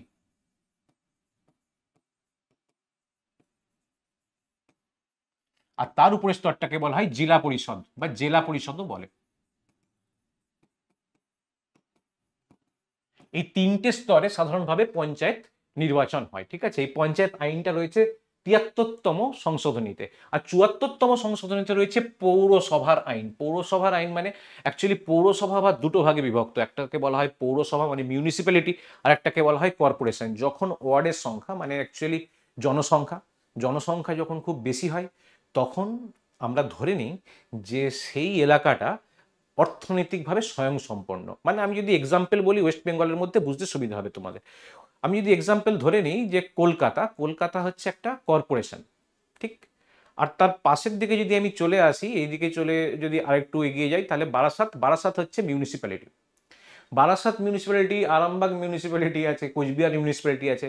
মিউনিসিপ্যালিটি মানে হচ্ছে তার টাকা পয়সা কে দেবে, কিছুটা ওয়েস্ট বেঙ্গল গভর্নমেন্ট দেবে। আর কর্পোরেশন মানে হচ্ছে তার টাকা পয়সা সে নিজের থেকেই তুলবে।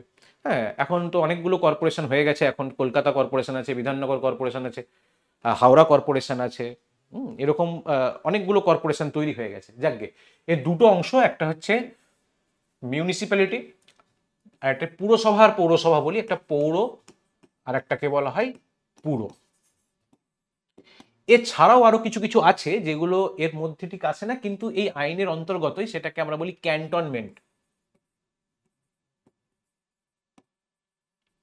ক্যান্টনমেন্ট মানে হচ্ছে যে জায়গায় সেনারা থাকে, তাদের সেনা বা সেনাদের আত্মীয় স্বজন পরিবার যারা যেখানে থাকে, তারা সমস্ত কিছু মিলে সেই অংশটাই তারাই শাসনটা শাসন ক্ষমতাটাকে মেনটেন করে। শাসন ক্ষমতা কিছু না, তাদের মধ্যে নর্মাল যে ডেলি যে অভিযোগগুলো বা ডেলি যে সার্ভিসগুলো সেগুলো তো দিতে হবে, যেমন গার্বেজ পরিষ্কার করতে হবে, জল দিতে হবে, লাইট দিতে হবে, এই সব জিনিসগুলো তো করতে হবে। এইগুলোই মেনটেন করে এরা, ঠিক আছে। পৌরসভা, ক্যান্টনমেন্ট, পুরসভা। এরপরে আসে অন্যতম গুরুত্বপূর্ণ 2002 সালে পাস হওয়া, 2002 সালে প্রথম পাস হওয়া শিক্ষার অধিকার আইন, 86তম, 86তম শিক্ষার অধিকার। এই শিক্ষার অধিকারের জন্যই আমাদের পরবর্তী যেটা আসছে না, পরবর্তী কি আসছে, পরবর্তী পরীক্ষা আপার প্রাইমারি, তাই না? আপার প্রাইমারি পরীক্ষাটা আসছে, ওটা আরো গুরুত্বপূর্ণ এবং খুব ভালো করে দিতে হবে। সেইটাই এতদিনে আপার প্রাইমারির নাম হয়ে এবং এত গুরুত্ব পেয়েছে এই আইনটার বলে শিক্ষার অধিকার আইন। মানে ক্লাস 8 অবধি যে কোনো বাচ্চাকে শিক্ষা দিতেই হবে, এবং সে যে বয়সে আছে সেই বয়সেই তার শিক্ষা দিতে হবে। আমি মনে করে ইচ্ছা করে করতে পারি না যে তাকে আমি বাদ দিয়ে দিলাম, বা তাকে তুই পাস করতে পারিস নি, মানে তুই পড়তে পারিস নি, তোর বয়স হয়ে গেছে 13 বছর, যা ওয়ানে ভর্তি হয়, এটা বলতে পারি না। তার বয়স অনুপাতে সে যে ক্লাসে ভর্তি হবে সেই ক্লাসেই তাকে ভর্তি করা উচিত, ঠিক আছে। এইটা হচ্ছে শিক্ষার অধিকার আইন, 2002 সালে এসেছে, 86তম এটা সংশোধন। এরপরে আর একটা গুরুত্বপূর্ণ, এটা তো আর বলার অপেক্ষা রাখে না, এটাকে মনে রাখা হচ্ছে 101তম। আমরা চাঁদা টাদা দিই না, 101 টাকা, 101, হ্যাঁ, সেরকম এই টাকা পয়সা চাঁদারই কেস, এটা হচ্ছে সরকারি চাঁদা, জিএসটি, তাই না? এটা হচ্ছে 101 জিএসটি আইন, মানে এটা সরকারি চাঁদা, জিএসটি দিতে হবে।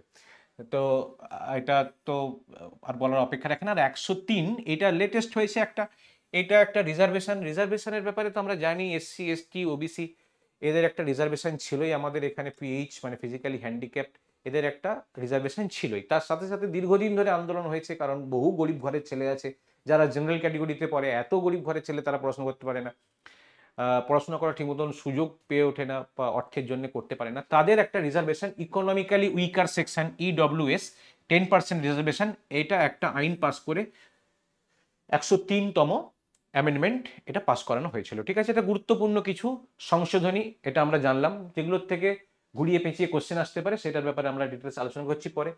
এরপরে কিছু সাংবিধানিক সংস্থা এবং পদের ব্যাপারে আমি জানবো। প্রথমেই আসছি নীতি আয়োগ। নীতি আয়োগের মিটিং বারবার ধরে হয়, ঠিক আছে। আমাদের মুখ্যমন্ত্রী, প্রধানমন্ত্রীর নেতৃত্বে, প্রধানমন্ত্রী চেয়ারপারসনের, মুখ্যমন্ত্রীদের থাকার কথা, অনেক সময় ফিনান্স মিনিস্টারদের থাকার কথা। বিভিন্ন কারণে এই নীতি আয়োগের বৈঠক গুরুত্বপূর্ণ, কারণ অ্যাকচুয়ালি কি হয়, কত টাকা কোন রাজ্য কিভাবে পাবে, কোন কোন নতুন কাজ হবে, বড় কিছু, সেইটাই এই নীতি আয়োগ করে। অ্যাকচুয়ালি নীতি আয়োগ হচ্ছে প্ল্যানিং কমিশনের উত্তরসূরি। আগে ছিল এটার নাম প্ল্যানিং কমিশন, সেইটাকে বদলে দিয়ে এখানে নতুন তৈরি করা হয়েছে national institution for transforming India. অনেক সময় দেখা যায় নীতি মানে লোকজন ভাবে নীতি, ন্যায়, চাণক্য নীতি, সেই নীতি, নীতি মানে অ্যাকচুয়ালি কিছুই না। নীতি মানে ন্যাশনাল ইনস্টিটিউশন ট্রান্সফর্মিং ইন্ডিয়া, এই চারটে নিয়ে তৈরি হয়েছে নীতি আয়োগ, ঠিক আছে। এটা সাংবিধানিক একটা পদ, এটা প্ল্যানিং কমিশন থেকে এসেছে, ভেরি ইম্পর্টেন্ট, মাথায় রাখবে তোমরা।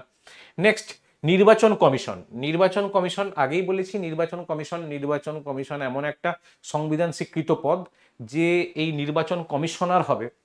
এখন অ্যাকচুয়ালি 3জন নির্বাচন কমিশনার করা হয়, তার মধ্যে একজন চিফ ইলেকশন কমিশনার, ঠিক আছে। আর বাকি 2জন তাকে অ্যাসিস্ট করার জন্য থাকে, তারাও নির্বাচন কমিশনার নামেই থাকে, তাদের মধ্যে থেকে পরবর্তীকালে একজন আবার চিফ হয়। তো যাই হোক, এই নির্বাচন কমিশন এমন একটা বিষয় যে ভারতবর্ষের শাসন ক্ষমতা কার কাছে থাকবে সেইটা টোটালি নির্ভর করে এই নির্বাচন কমিশনের উপরে। নির্বাচন কমিশন কেমন করে ভোট করাচ্ছে তার উপর নির্ভর করে। এখন ইদানিংকালে যেহেতু এসআইআর চলছে, ভোটার তালিকা সংশোধনের একটা ব্যাপার স্যাপার চলছে, সেই জন্যই নির্বাচন কমিশন বারবার খবরে আসছে এবং বিভিন্ন জিনিসের মাধ্যমে আমরা তার জানতে পারছি। কখনো নেটে দেখতে পাচ্ছি রাহুল গান্ধী মিটিং করছে, কখনো সেই নির্বাচন কমিশনার ডিরেক্টলি নিজে মিটিং করছে। যাই হোক, এই নির্বাচন কমিশনারের এই যে নির্বাচন, অ্যাকচুয়ালি সাংবিধানিক পদগুলোর নির্বাচনটা না একটা বিশেষ প্রক্রিয়ায় হয়, মানে এটাকে নিরপেক্ষ রাখার জন্য এখানে প্রধানমন্ত্রী একটা পদ অলঙ্কার করেন, মানে প্রধানমন্ত্রী একজন ব্যক্তি হন, বিরোধী দলনেতা একজন ব্যক্তি হন, যেটা এখন রাহুল গান্ধী যে পদে আছেন, আর একটা ছিল সুপ্রিম কোর্টের প্রধান বিচারপতি। তার মানে 3জনের একটা কমিটি ছিল। সেই কমিটিতে কি ছিল, প্রাইম মিনিস্টার ছিল লিডার অফ অপোজিশন, এলওপি বলে, লিডার অফ অপোজিশন পার্টি, আর হচ্ছে সুপ্রিম কোর্টের chief justice of India, CJI, এই 3জন ছিল। কিন্তু নতুন আইন তৈরি হয়েছে, আইন তৈরিতে কি হয়েছে, সিজেআই কে এখান থেকে বাদ দেওয়া হয়েছে।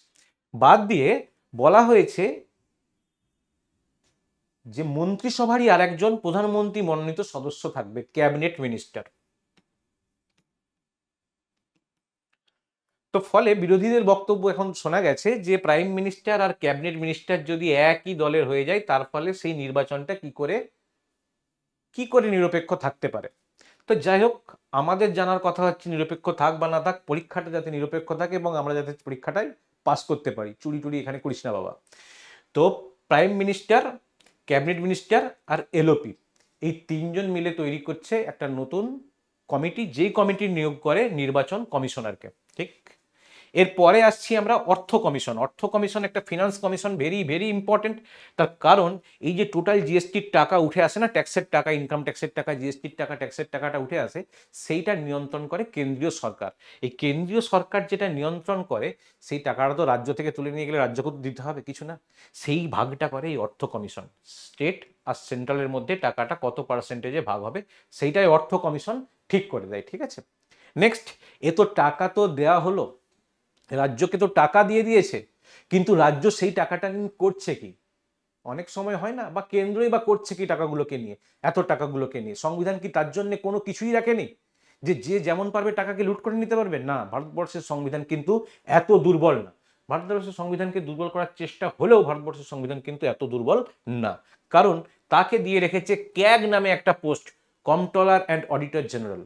এই পোস্টটার বেতন কিন্তু কেউ দেয় না, না কেন্দ্রীয় সরকার না রাজ্য সরকার। ফলে আমি তোমার বেতন বন্ধ করে দেবো, এই ধমকিটা কিন্তু এই ক্যাগের জন্য চলে না। ক্লিয়ার না? এই ধমকিটা এই ক্যাগের জন্য চলে না। তো ক্যাগ কি করে? ক্যাগ সাধারণভাবে অডিট করে। কোন জিনিসের অডিট করে?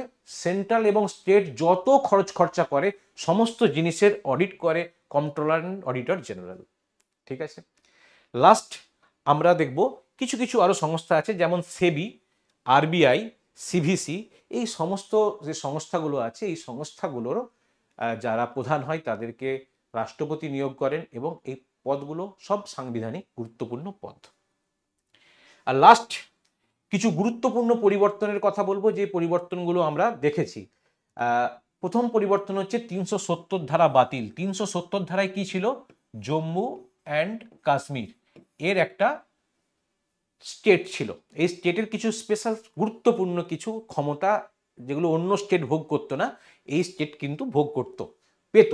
সেইটাকে বাতিল করা হয়েছে। 370 ধারা বাতিল করে দিয়ে জম্মু কাশ্মীরকে ভেঙে দিয়ে দুটো অংশে ভাগ করে দেওয়া হয়েছে, লাদাখ আর জম্মুকে, যেটাকে কেন্দ্রীয় শাসিত অঞ্চল করে দেওয়া হয়েছে। ঠিক আছে, নেক্সট 2023 সালে নতুন সংসদ ভবন তৈরি হয়েছে, যেটাকে আমরা আগেই বলেছি পার্লামেন্ট হাউস অফ ইন্ডিয়া, নতুন সেন্ট্রাল ভিস্তা। G20 এটা একটা পরিবর্তন, গুরুত্বপূর্ণ পরিবর্তনের মধ্যেই রেখেছি, কারণ G20 এটা অ্যাকচুয়ালি কারেন্ট অ্যাফেয়ার্সে যাবে। G20-র মিটিং, G20 মানে গ্রুপ 20, দেশের পৃথিবীর 20টা সবচেয়ে শক্তিশালী যে দেশ আছে, শক্তিশালী তাদের হিসাবে শক্তিশালী যে দেশ আছে, সেই দেশ মিলে যে বৈঠক করে সেটাকে G20 বৈঠক। সেই G20 বৈঠক ভারতবর্ষে আয়োজন হয়েছিল এবং ভারত সভাপতিত্ব করেছিল।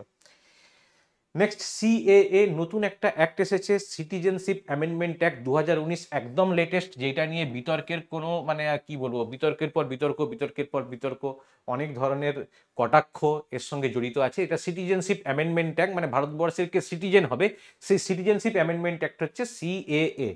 নামটা জেনে রাখার জন্য বলা, NRC, national register of citizenship.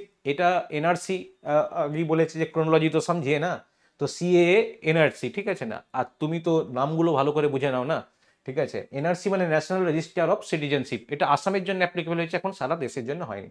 R last but not the least, সেটা হচ্ছে আইপিসি, ইন্ডিয়ান পিনাল কোড যেটা ছিল, সেটা এখন নতুন করে বদলে গিয়ে হয়েছে ভারতীয় দণ্ডবিধি। ভারতীয় দণ্ডবিধি না, ভারতীয় ন্যায় সংহিতা। এটার নাম হচ্ছে ভারতীয় ন্যায় সংহিতা। ঠিক, তাহলে এই আমরা সমস্ত বিষয়গুলো পড়লাম। আমার মনে হয় এইটাই আমাদের ভারতীয় প্রশাসন এবং ভারতীয় প্রশাসনিক ব্যবস্থা সম্পর্কে জানার ব্যাপার। এই টোটাল জিনিসটা যদি তোমরা স্ক্রিনশটও রেখে দাও, আমার মনে হয় তোমাদের কাজগুলো মিটে যাবে। এরপরে কিছু গুরুত্বপূর্ণ প্রশ্ন আছে, সেই প্রশ্নগুলো আমরা পরবর্তীকালে একের পর এক আলোচনা করতে পারি। মানে মেন যেটা বলতে চাইলাম, যেটা ফোকাস করতে চাইলাম, সেটা হচ্ছে ভারতীয় সংবিধান একটা বড় সংবিধান, যেটা ভারতবর্ষের প্রশাসনের মূল ভিত্তি। সেখান থেকে কোন কোন অংশগুলো আমরা পড়বো, কোন কোন অংশগুলো বাদ দেবো, সেটার ব্যাপারে টোটাল আমরা ডিসকাস করলাম। ঠিক আছে, আমরা সেগুলোর ব্যাপারে যদি কিছু প্রশ্ন আমি এখানে যদি বলি তোমাদের, তাহলে তোমরা বুঝতে পারবে। এখানে প্রশ্নগুলো কিছু লিখেছি, যদি একটু দেখতে পারো তাহলে বুঝতে পারবে। ভারতীয় সংবিধানের প্রস্তাবনার ধারণা আসে কোন রাষ্ট্র থেকে আর কি, ভারতীয় সংবিধানের প্রস্তাবনা। তো কোন জায়গা থেকে আসে ভারতীয় সংবিধানের প্রস্তাবনা? অবভিয়াসলি তোমার মনে হচ্ছে নিশ্চয়ই, একটু সময় নিয়ে নাও, কোন জায়গা থেকে আসে? যুক্তরাষ্ট্র। কততম সংশোধনী দ্বারা জিএসটি আইন লাগু হয়? আমি বলেছিলাম জিএসটি আইন মানে হচ্ছে কি, চাঁদা, সরকারি চাঁদা। আর চাঁদা কেমন হয়? 101 টাকা, 1001 টাকা, সেরকম না? তো 101 হচ্ছে জিএসটি আইন লাগু, তাই না? নীতি আয়োগের নীতি শব্দের অর্থ কি? নীতি শব্দের অর্থ হচ্ছে নিয়ম, প্রচেষ্টা, national institution for transforming India, national institution for technical India. তো স্বাভাবিকভাবে কোনটা উত্তর হবে? National institute for transforming India. ভারতের ন্যায় সংহিতা আগে কি ছিল? Indian police code, Indian public code, Indian penalty code, Indian penal code, কোনটা আছে? তো স্বাভাবিকভাবে তোমরা বলতে পারো উত্তরটা কোনটা হবে? Indian penal code. ভারতবর্ষের সবচেয়ে বড় হাইকোর্ট কোনটি? আমরা সবই আলোচনা করেছি। Bombay high court, Allahabad high court, Madras high court, Kolkata high court. এখানে একটা মজার জিনিস বলে রাখি, আমি লিখেছি Bombay high court, Allahabad high court, Madras high court, Kolkata high court. চারটে জায়গারই কিন্তু নাম বদলে গেছে, ঠিক আছে? বোম্বের হাইকোর্ট হয়ে গেছে, বোম্বে জায়গাটার নাম হয়ে গেছে মুম্বাই, এলাহাবাদের নাম হয়ে গেছে প্রয়াগরাজ, মাদ্রাজের নাম হয়ে গেছে চেন্নাই, আর ক্যালকাটা ছিল, ক্যালকাটার নাম হয়ে গেছে কলকাতা। তো যাই হোক, বাংলায় নামটা কলকাতায় আছে। তো কিন্তু এইগুলোর নাম বদলায়নি। মনে রাখতে হয়, যখন নাম বদলায় না, আগের যে ইনস্টিটিউশন তার নাম সাধারণভাবে বদলায় না। যেমন ইউনিভার্সিটি অফ ক্যালকাটা আজও কিন্তু ইউনিভার্সিটি অফ ক্যালকাটা, ঠিক আছে? বুঝতে পেরেছো? মাদ্রাজ আইআইটি আজও কিন্তু আইআইটি ম্যাড্রাস নামেই আছে, আইআইটি বোম্বে নামেই আছে, আইআইটি মুম্বাই হয়ে যায়নি। তো এটা মাথায় রাখতে হবে। তো সবচেয়ে বড় হাইকোর্ট কোনটা? সবচেয়ে বড় হাইকোর্ট হচ্ছে এলাহাবাদ হাইকোর্ট। এর বিচারপতি সংখ্যা কত আছে? 160 জন, 160। তো ঠিক আছে, তো এটা ছিল আজকের বিষয়। এর বিষয়ের উপর কিছু প্রশ্ন আমি এখানেই ডিসকাস করলাম। কিছু প্রশ্ন নিশ্চয়ই তোমরা পেয়ে যাবে, কিছু পিডিএফও পেয়ে যাবে। তো তোমরা বলবে যে কি সমস্যা আছে, বা তোমাদের যা কিছু জানার বিষয় যে কিছু কি আছে, সেগুলো বলার চেষ্টা করব। আমার মনে হয় সংবিধানের উপর, ভারতীয় প্রশাসনের উপর এইগুলো পড়লে তোমাদের সংবিধান সংক্রান্ত কোনো উত্তর আর আটকাবে না। ঠিক আছে, ঠিক আছে, আজ এই পর্যন্তই। পরে আবার দেখা হবে তোমাদের সাথে। হ্যালো স্যার, হ্যাঁ স্যার, বলো।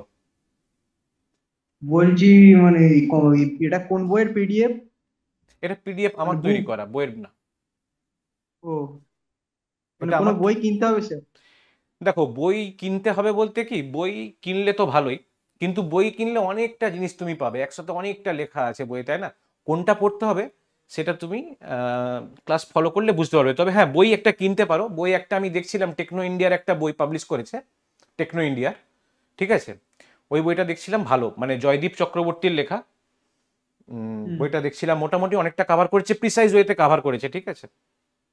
ভালো বইটা, ওইটা কিনতে পারো। Techno India? Techno India publications, মানে ওখানে লেখা আছে তো West Bengal SSC, group C, group D, কিন্তু পাবলিকেশনটা হচ্ছে টেকনো ইন্ডিয়া, ঠিক আছে? জয়দীপ চক্রবর্তীর লেখা। ওই বইটা দেখলাম, রিভিউর জন্য দিয়েছিল, বইটা ভালো দেখলাম, ঠিক আছে? ওইটা কিনতে পারো। আমার মনে হয় যে তুমি যদি ক্লাসগুলো ফলো করো না, এই যে এইগুলো যদি তুমি রেখে দাও, স্ক্রিনশটও রেখে দাও না, আমার মনে হয় বই লাগবে না এরপরে আর, আমার মনে হয়। ঠিক আছে, এবারে কি, যত পড়বে তত বাড়বে, গাডার যত বাড়াবে তত বাড়তে থাকবে। আচ্ছা, ঠিক আছে, হ্যাঁ স্যার, থ্যাংক ইউ স্যার। ঠিক আছে।